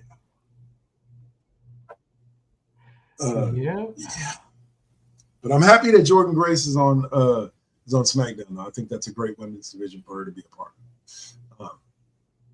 You got Jay Cargill, you got Tiffany Stratton, who we haven't seen in a while. I can't wait for her to come back. All right, and then the last subject before the major is the Women United States Championship. Julia successfully defended her title with the help of Kiana James and Lash Legend over Alexa Bliss. I love the fact that they did it the way they did it. She needed 3 other women, 2 as large as refrigerators, to come out and help her in order to beat the legend that is Alexa Bliss and retain her title. Kiana James got involved, almost got herself tossed. And while the ref was looking the other way at Kiana James, Lash Legend got herself involved. Yeah. We can see that there's going to be a feud between Lash Legend and Nia Jax and what's her name? And Alexa Bliss and Charlotte Flair. 100%. So the last match was hold on, let me make sure I say this right. 3 stages of hell. Anyway, it was a 3 stages of hell match for a WWE Championship. And I was shocked, but wasn't, by the way, because the winner ended up being Drew McIntyre. So Drew McIntyre, the meme king that he is now your WWE champion. Yep. And he won it because a returning Jacob Fatu got involved. So I'm assuming that before we get Jacob Fatu versus Drew McIntyre for the WWE Championship, we're going to get Cody Rhodes versus Jacob Fatu for the "why did you fuck up my championship" match thing. Because basically the way the 3 falls went is Drew McIntyre got the first fall with a Claymore in the wrestling match. Cody Rhodes got the pinfall in the Falls Count Anywhere match. And Cody was on his way to victory in the steel cage match before Jacob Fatu got involved. So we have a new WWE champion and a whole bunch of new stories to tell. So any thoughts on that, Dave? It's the way the storyline is developing. So I'm fine with it. I still love Cody. He is still QB1 to me in there. But you got to take the hit sometimes. Sometimes it's about showing how you get back up, get back on the horse, and keep going. 100%. All right, so we'll move forward, and sometimes people get mad when people come with receipts, but Devon has come with receipts and plenty of examples of things that JR has said to him. Now, does this change my love for the man They said slobber knocker 800 times every episode of Raw for the first 8 years, and I loved every minute of it. No, I still love that JR. And I have nothing against the man. I don't know him personally. But and look, bottom line is there's no reason, there's nothing that Devon Dudley gains from talking about this other than just getting it off his chest. So you can miss me with he's trying to make JR look bad. Screw him. Yeah, it's like Iron Sheik calling out Hulk Hogan on all Hulk's bullshit. Mm-hmm. Hulk Hogan is the racist. Yep. But you know, it's one of those things that you have to, when you're a fan of anything. This is all across fandom. You need to be able to separate the artist from the art. Mm-hmm. Okay? Prime example. H.P. Lovecraft, the father of modern American horror, the inventor of the concept of cosmic horror, the low-key influence for supernatural fiction for the entire 20th century. And the man was an incredible racist. Ty Cobb. What? Ty Cobb, yeah. One of the best baseball players to ever exist, as far as I'm concerned, skill-wise. Yeah. Neil Gaiman. So you have to acknowledge that everyone has imperfections to one degree or another. Some of them are pretty crappy. Yep. Okay. I feel the same way you do. Okay. JR, as an announcer, is pretty much without peer. Right. One of the best to ever do it. JR, or as a person, no, I'm not going to have a beer with him. Yeah. I mean, I want him to have a speedy recovery. I want him to have a speedy recovery from his health issues. Right. But I don't want to see the man dead. Yeah, exactly. It's just, that's just basic humanity. Right. And so it's like, it is what it is. You just got to plow through. Yeah. And, and just realize that your heroes are human. Yep. And sometimes they're really horrible humans. Now, CM Punk said something to me this week in an interview. I forget the name of the podcast.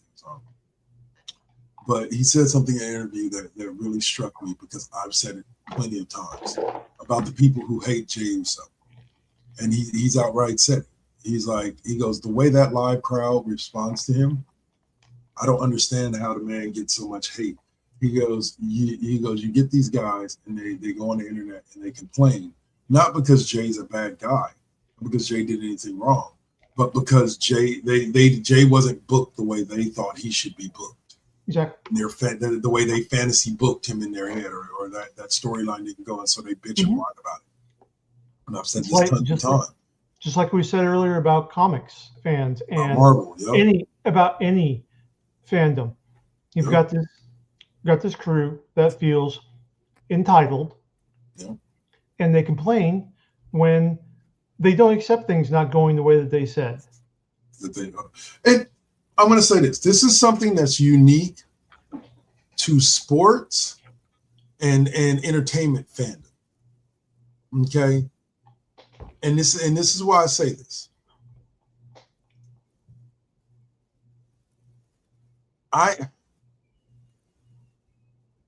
This type of entertainment, I should say. No. It's entertainment as well. People go to movies and people get upset because the movie didn't look and the dialogue wasn't exactly what they thought.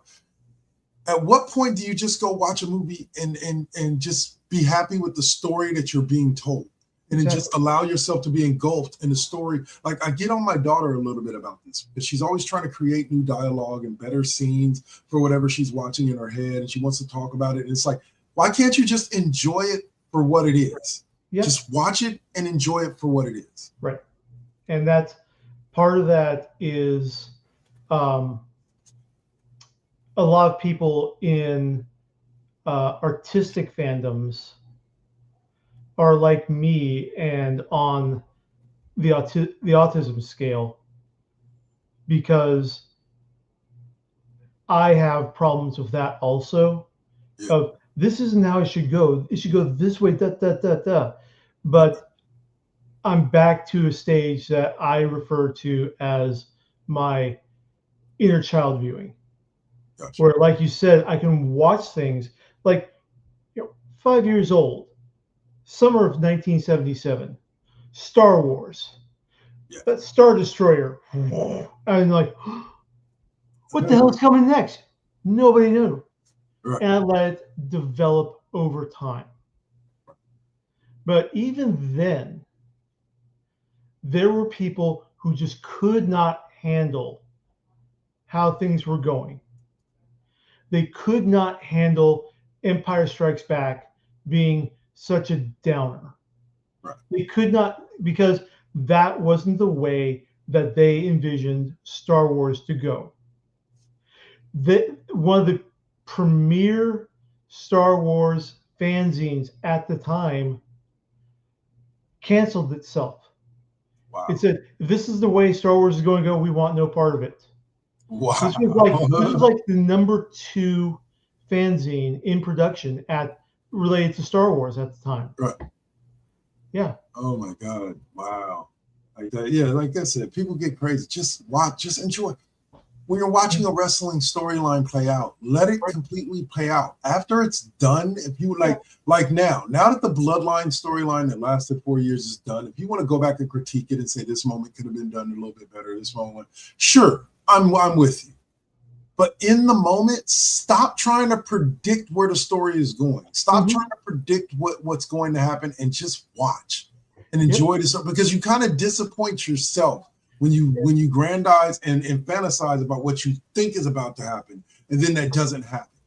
That's not on the writers. Yeah. The writers were telling the story they were going to tell the whole time. You thought up this grandiose bonus thing over here and decided that should be how it would end.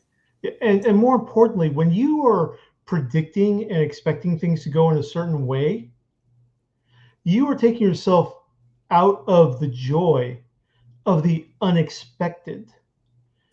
Especially with wrestling, where, I mean, a wrestler breaks out a holy shit, how did you do that move, when you think he was going to go for something else. Right. Like Rey Mysterio turning a 619 into a springboard splash, yeah.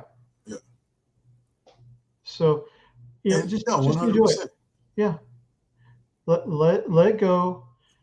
And if you really want to do it, write your own stories.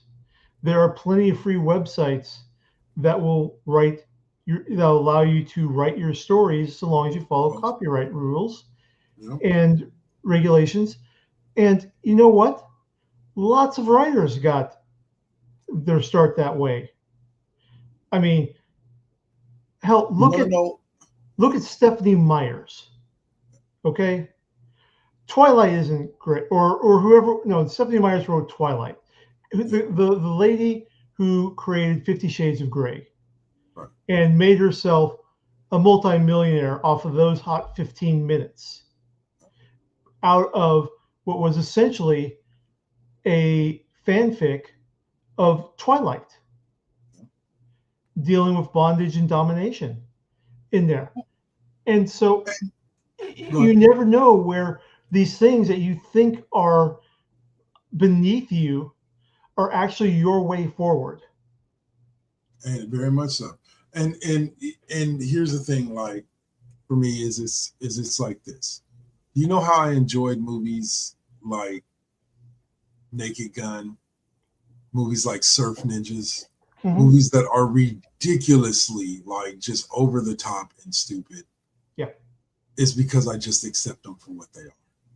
I go in with no expectations. You're cool with popcorn brain mode. Right. And so like it's how I enjoyed multiple different Marvel things. Is I just go ahead and I accept it for what it is. You know what I'm saying? We look at stuff like that people complained about, like Ms. Marvel. I thought Ms. Marvel was great. You know, I thought it was great for what it was. It was basically Punky Brewster of the Marvel world. Not the same story, but I mean, like it's a teenage girl show, and I got exactly what I expected out of it. Yeah, She-Hulk. It's not true to the comics. The last scene of the series was literally a fourth wall break that happened in the comics. Yep. And she jumps from panel to panel. The only difference being she's calling out for Kevin Feige instead of John Byrne. Yep. And so at the end of the day, like I said, enjoy what you enjoy. Stop all the tribalism and learn that entertainment is entertainment. Entertainment isn't always supposed to make you feel good. Entertainment can make you feel sad. Entertainment can make you feel bad. But entertainment is just supposed to make you feel. Yeah. That's all it is. And when you get to critiquing and thinking about how you can do it better, you take the feel right out. Yeah. Stop being angry chess kid.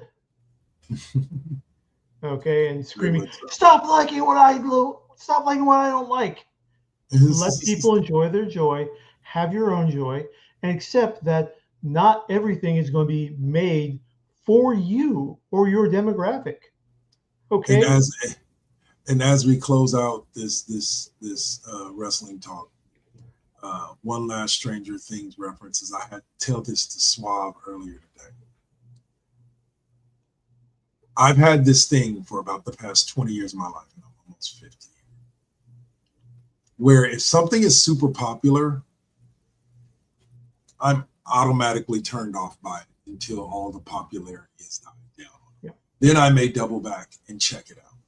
But that's where I'm at with Stranger Things. The hype is so high on Stranger Things right now, I genuinely have no desire to watch it. Right. I totally understand, feel you. But maybe once because everybody's been telling, all of my good friends that have watched it have been like, it's good, man. You should check it out. It's good. I think you like it. So probably after all the hype dies down, I'll be late to the party like I always am, and I'll go check it out and be talking about it. Yeah. But I'm never one to jump on the bandwagon when the bandwagon is actually. I'm the guy that comes after the party is over and tries to find a beer that's So you're not quite a Cowboys fan. Yes, not quite a Cowboys fan. You just got to jump on the bandwagon. All right.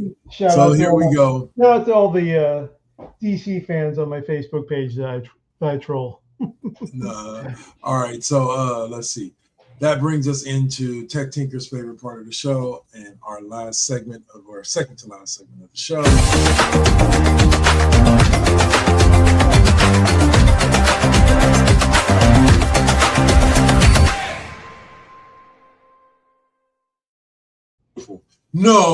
No. Come on, man. What happened? The Niners should have just scored the game time touchdown on a trick play, and it looks like it may be coming back on a fucking flag. No, it's not. It's not. Penalty against the defense. Go Niners. All right. So anyway, so let's see. So shout out to the rest of our Bay family. How are the Raiders doing? Yes, we are that level. Unfortunately for us, none of our friends who were Raiders fans are Raiders fans anymore. They finally got tired of the abuse. Yes, Suave no longer claims any NFL team, but he still keeps track of the Raiders, but he just no longer claims it. All right. So first thing up, unfortunately, for the second time today, we're going to be dealing with death, as David Rosen, the co-founder of Sega, has passed away at 95 years old. Yep. Well, back when Sega was a Sega, but not just they were a cabinet arcade game manufacturer. Really? Yes, that's before everything. Yeah. Hold on a second. Let me pull up.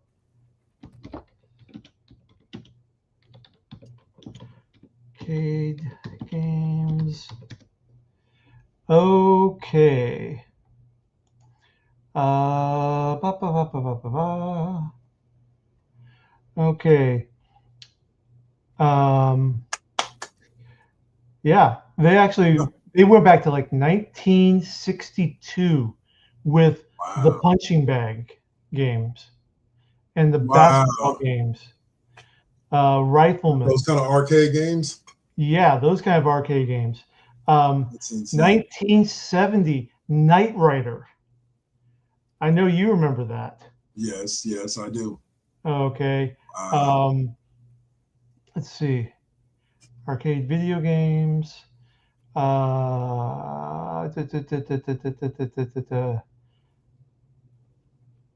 It's going down, getting to the main era of the first. Well, I can't say the first console. The first console. No, but they were definitely doing their cabinet or their arcade business, and then say, hey, they were like Atari. Yeah. They decided to branch back into Frogger. Wow. Okay, Frogger was one of their big names in the early days. That's insane. Like, I didn't even know that was a Sega game.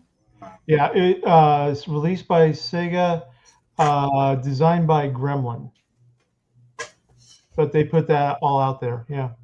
Well, no, I'm sorry, Konami. Konami did it, but they were it was designed and put out by Sega. Yeah. Well, let me say this. He was 95 years old. Yeah, good life. He brought the world, many hours of joy through video games and arcade methods. So may he rest in peace. And yeah, it's weird. Like I said, childhood. Yep. Childhood is going. Yep. All right. So this is one for you to tell us about as well. Todd Howard showed no interest in Fallout 4's impressive mod. What was this? That would be Fallout London, which is the DLC that puts London in the Fallout universe. Okay. You're not wandering around the Commonwealth anymore. You're going through Fallout London. Okay. And he didn't want he was very disinterested because he says that he was hampered from praising the project by legal conditions. So because this is a third-party person doing all this programming work, this is not something that Bethesda owns. So it was just simply, he decided to let sleeping dogs lie. Yeah. I'm down.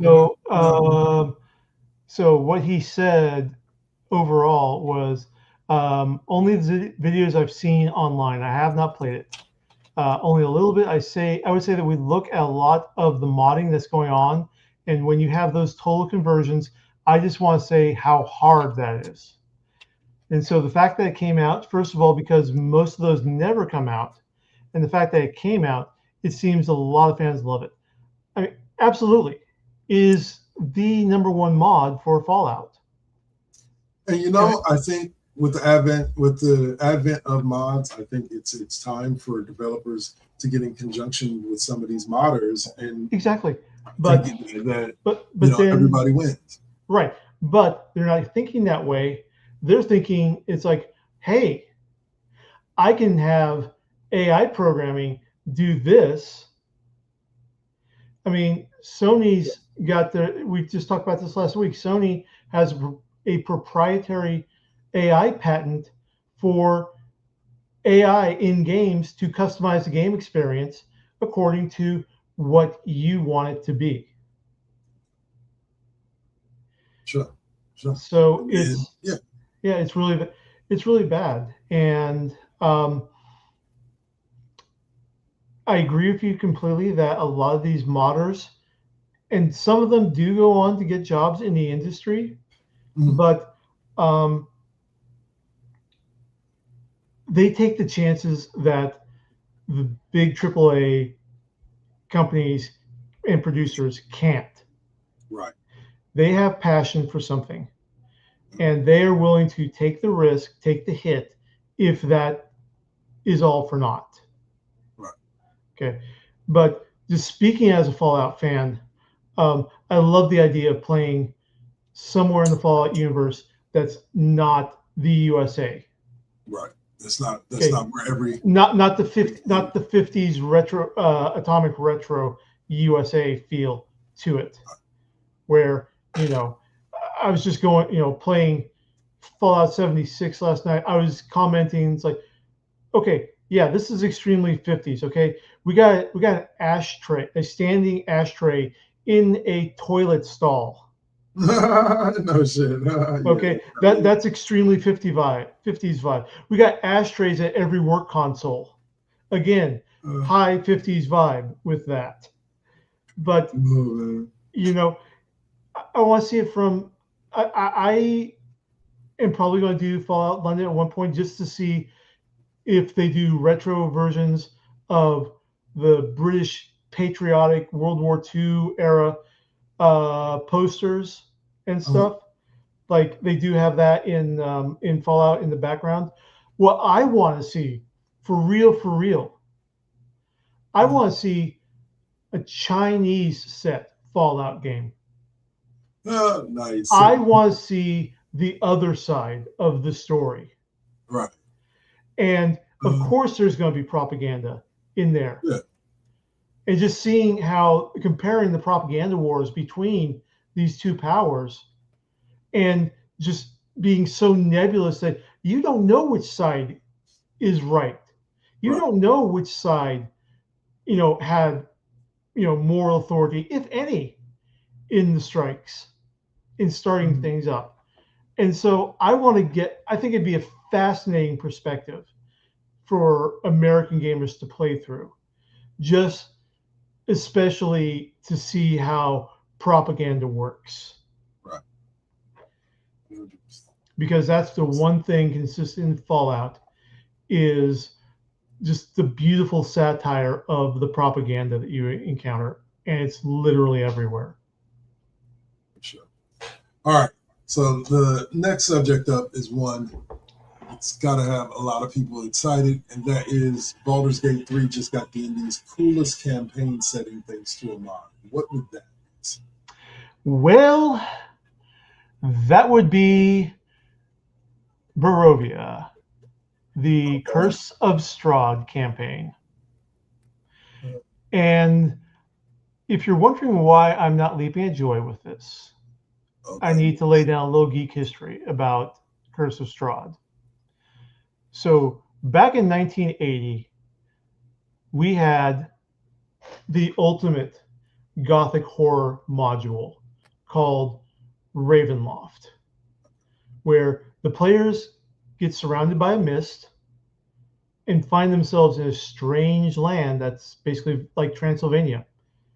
And that also explains why I really don't like driving in the winter up here in Oregon, where you have mist everywhere. Oh my goodness. Yeah, I'm like, and thick too. Out, and you've got woods everywhere. So anyway, but it's basically your team against Dracula.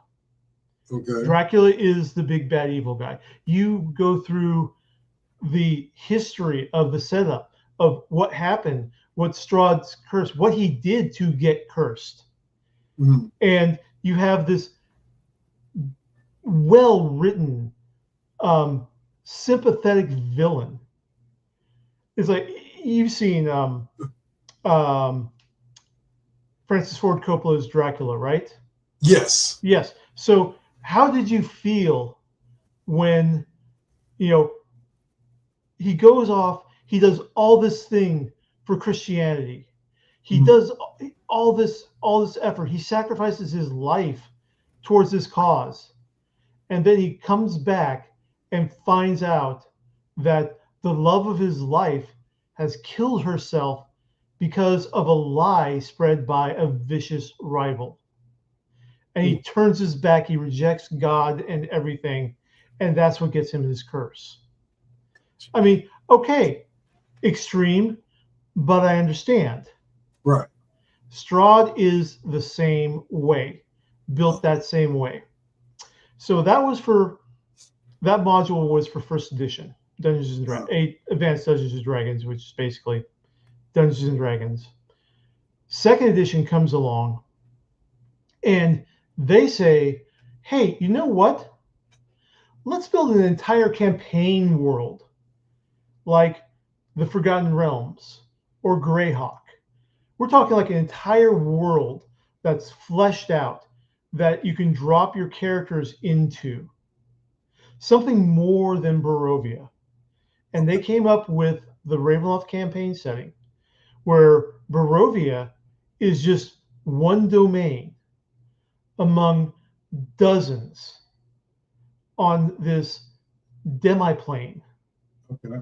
That their entire existence is, each domain is the lord of that domain's personal hell, reliving their curse over and over and over again.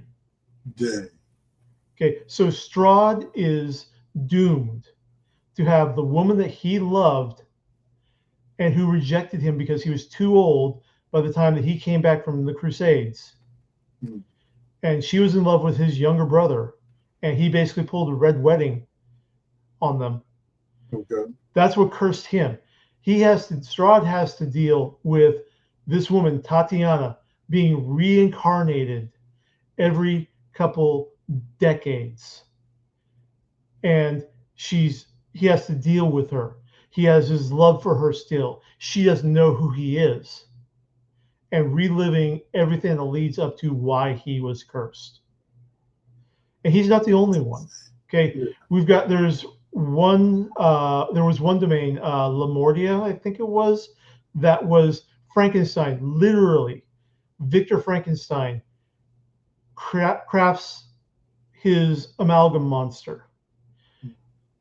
Monster goes out on a rampage. Monster comes back asking for a bride. Victor says, get the fuck out. And so Monster takes it out on Victor's bride, savages her. She's still alive. And so Victor has this arcane steampunk alchemical thing to keep his bride alive. Not healthy, not, restoring her alive. It's a tortured existence.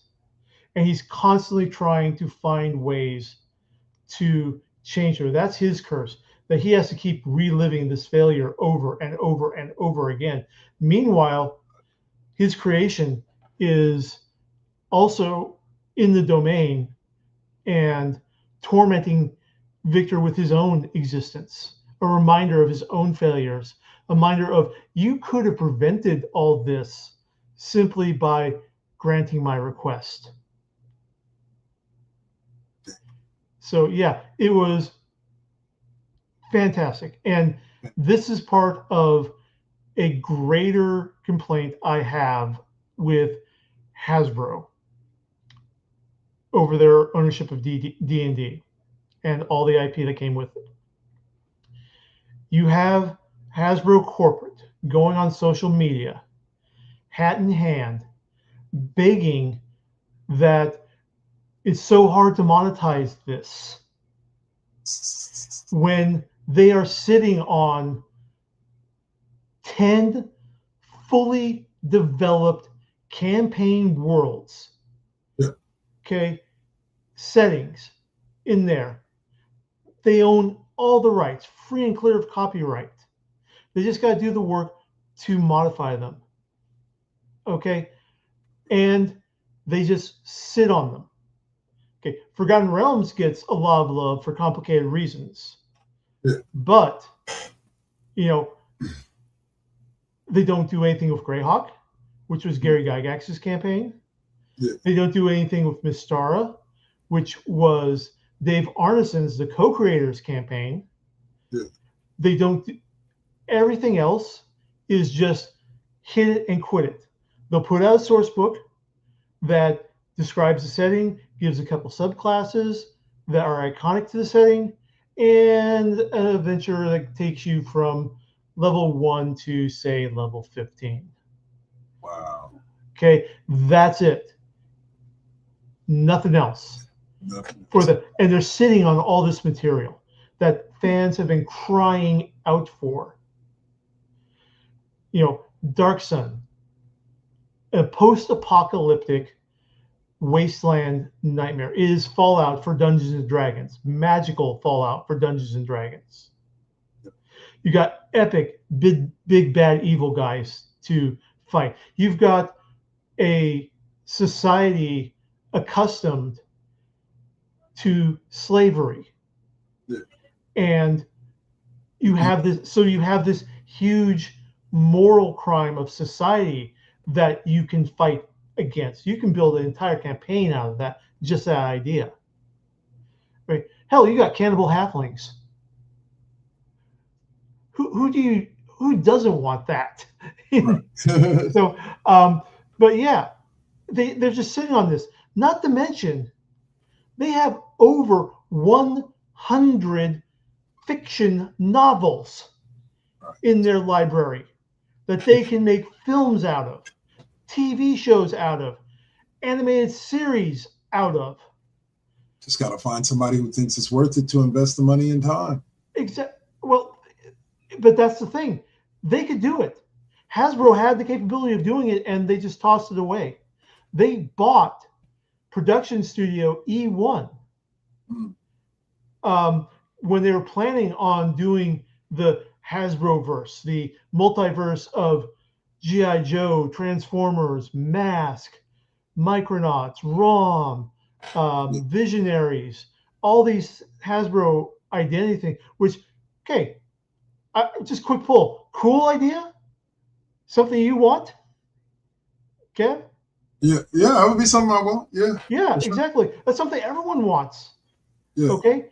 And then you had the follow-ups in the Bayverse and whatever the hell we had with G.I. Joe. Okay? Right. Underperforming. They did okay, but they didn't continue the franchise okay for Hasbro. Right. So they scrapped that plan and sold off E1 to Lionsgate before they made Honor Among Thieves for Dungeons and Dragons.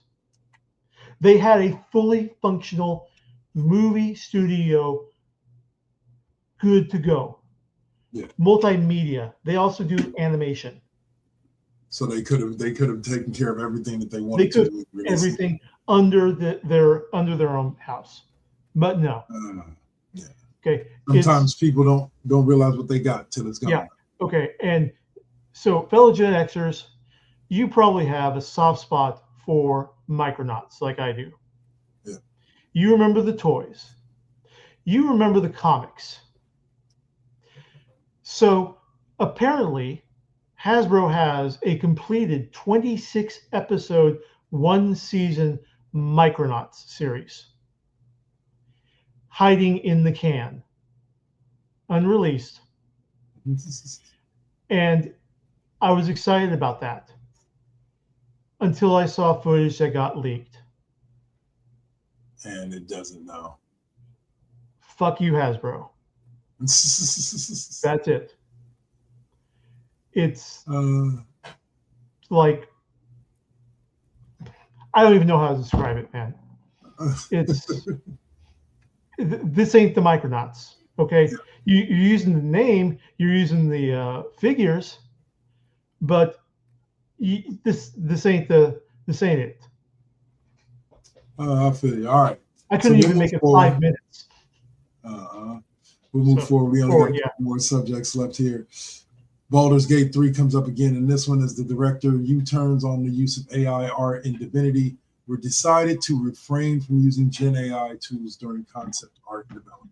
Right. Fair enough. I think that's what it should be.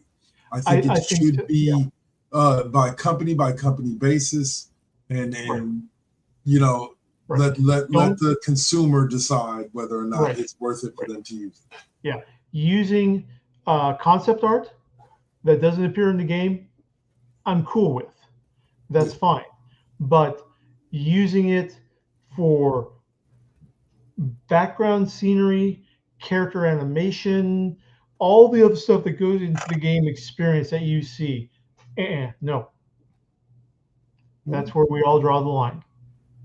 Well, like I said, I'm more one of like, what you're asking is for a business not to be a business, and what I mean by that is by a business's goal at all times is to maximize profits while minimizing what they're putting out money wise. But so at the same time, the one thing they can do to cut overhead and increase profits, they don't do. And that's make deep cuts to your executive suite. Oh yeah. You know, it's not having 10 programmers coding in crunch time for like 4 months to get this out. Okay, their combined salary is not reaching the level of, you know, half of one of your executives. Yeah, very much. So, very much. Yeah. That's definitely a way. But again, businesses are businesses. Which is going to tie into our next story, I see too. Yes. As Ubisoft recently closed its Halifax studio, and it's recently unionized. Halifax studio, and says it's not because of the unionizing. We pinky swear. Yeah. Really.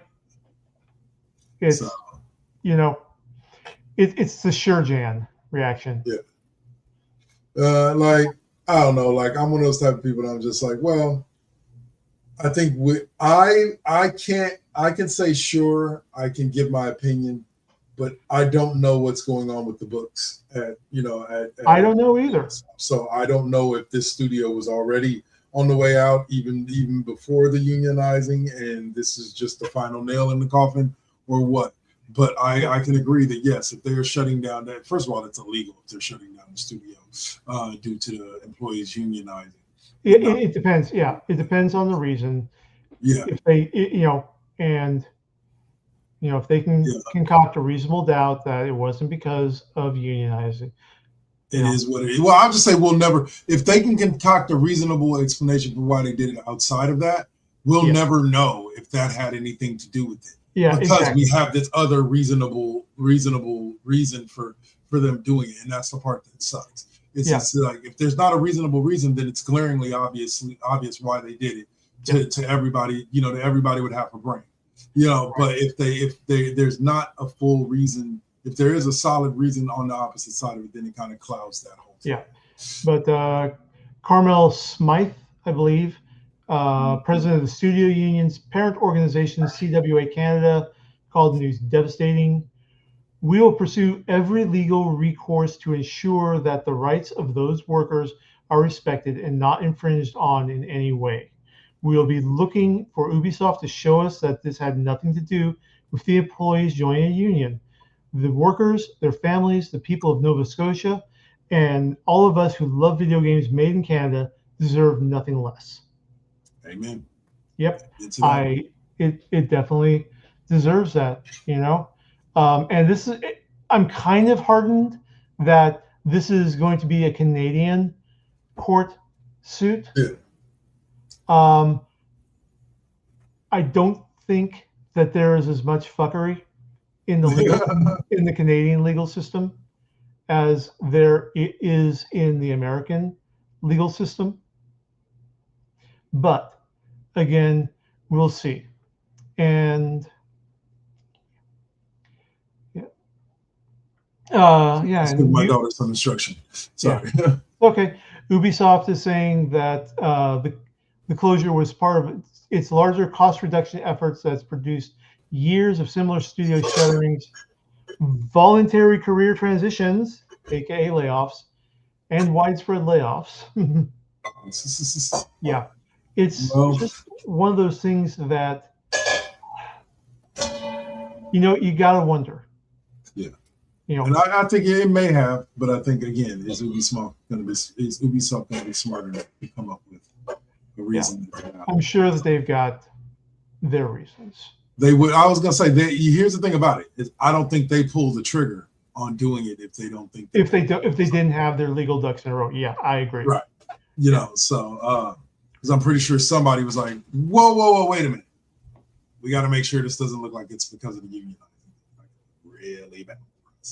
Of course, it's my experience that most corporate executives are not that far-sighted. They're only they are only focused on the immediate. And so it was an executive that said it. Yeah, right. But I'm thinking that'd be that one of the legal staff said that after it was done, and executive said, "Oh yeah, a strategy. Why don't you guys get on that?" Yeah, I see it as the opposite. I see it as somebody came to them before they pulled the trigger on it and said, "Hey, you're going to do this."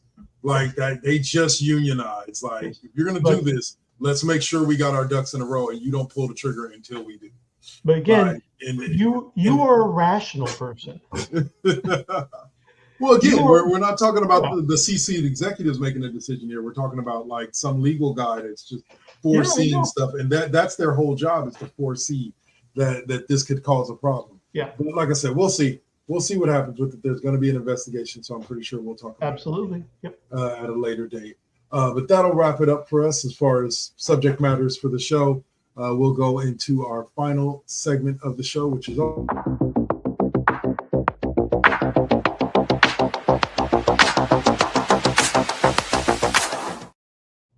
Where can we find you next? And Dave, why don't you kick us off by letting us know where can we find you next on this lovely. I will indeed be back on the night shift tonight, back in Horizon Forbidden West. And I did a little investigating on the internet and found out that, wow, I've got a lot of territory to cover in order to get where the animal parts are that I need for constructing and upgrading basic stuff. Wow. So I'm probably going to have tonight be an exploration night and just grind it, get after them wabbits. Yep. Kill the wabbit, kill the wabbit, kill the wabbit. Okay, anyway, but that's going to be tonight. I will be back noon tomorrow on Pathfinder Kingmaker. Okay. Continuing there, and then finally we're closing out tomorrow night with more Fallout, or not more Horizon Forbidden West on the night shift, midnight to 3 o'clock or so, maybe 2 Pacific. I'm getting old. I'm starting to slow down. And last thing before you do your thing, I want to say that I have discovered a game that sparks joy in me. It's from 2018. It's called The Surge. Oh, that was you that posted that last night. Okay. Yes. It's a dystopian science fiction tech bro destroys the world and we have to fix it scenario. But the winning point for me is that you spend the first 10 minutes, your character is paralyzed and in a wheelchair. And you've got to maneuver around your new job place in that wheelchair. And the momentum, the physics of them, I can confirm are spot on. And then you come up with things that you don't even realize are everyday obstacles. There are stairs leading somewhere that you can't access. That you can't access yet. So yeah, in 15 minutes, you do get a really decent look at what life with a disability is. And so I'm going to be giving that. I've already got too many games I'm streaming, so I don't know if I'm going to get stream my gameplay somewhere in somewhere the 24 hours a day that I have and other commitments. But that is on my list that at one point, maybe once I drop a stream, I'll bring that back up. Or I might put it on one of the night shift slots and reduce gameplay to one night, although that would really slow the progress down on both. But how bad do you want it to get in there? Yeah. Keep in touch. So how about you, sir? What you got? This week, again, about an hour and a half, you'll catch me on The Classroom with Miss O'Malley. This is Swab's week off. So we will be talking about the divisional, or what looks like the divisional playoffs, or not what looks like, the wild card round of the NFL playoffs, and who will be playing next week in the divisional round. We'll also be talking NBA, and we'll be talking about the college football playoff with Indiana shocking everybody out of nowhere. So be sure to join us at 6 p.m., 6:05 for that, right here on First GenXers broadcast on YouTube and on Double KK Double Network YouTube. Other than that, video game wise, you'll catch me on Tuesday with NCAA or College Football 26 by EA Sports, and then again Wednesday with NBA. I'm going to try my best to get on next Saturday with some No Man's Sky. I kind of laid off the game as of recently, so I haven't been getting on, but I'm going to try my best. So y'all be on the lookout for that too. One thing, did you hear the announcement of the new DLC outfit for WWE 2K25? No. Black shirt, hoodie, mask. What is it gonna be? The Austin Theory character? Austin Theory and Becky Lynch, yeah. Oh my goodness. That's hilarious. I'm serious. WWE needs to, and 2K Sports needs to monetize this immediately. Shout out to Kitty Bradshaw. Thank you for tapping in. We appreciate you. Thank you, ma'am. And that will do it for us for this week. Saint, like I said, get right, bro. Get well. And we will talk to you next week. All of you guys stay up, stay real, stay safe out there. Definitely stay safe, because it is getting absolute ridiculous. Okay. Ridiculous. And just to my fellow non-POC Gen Xers watching, wake up. Seriously. It's time. It's past time. The alarm clock rang yesterday. But all right, y'all. Yeah, let's be positive about this, and let's go on. Thanks for everyone watching. Thanks also for Kitty for tapping in, and we're out back next week. Yep. Peace.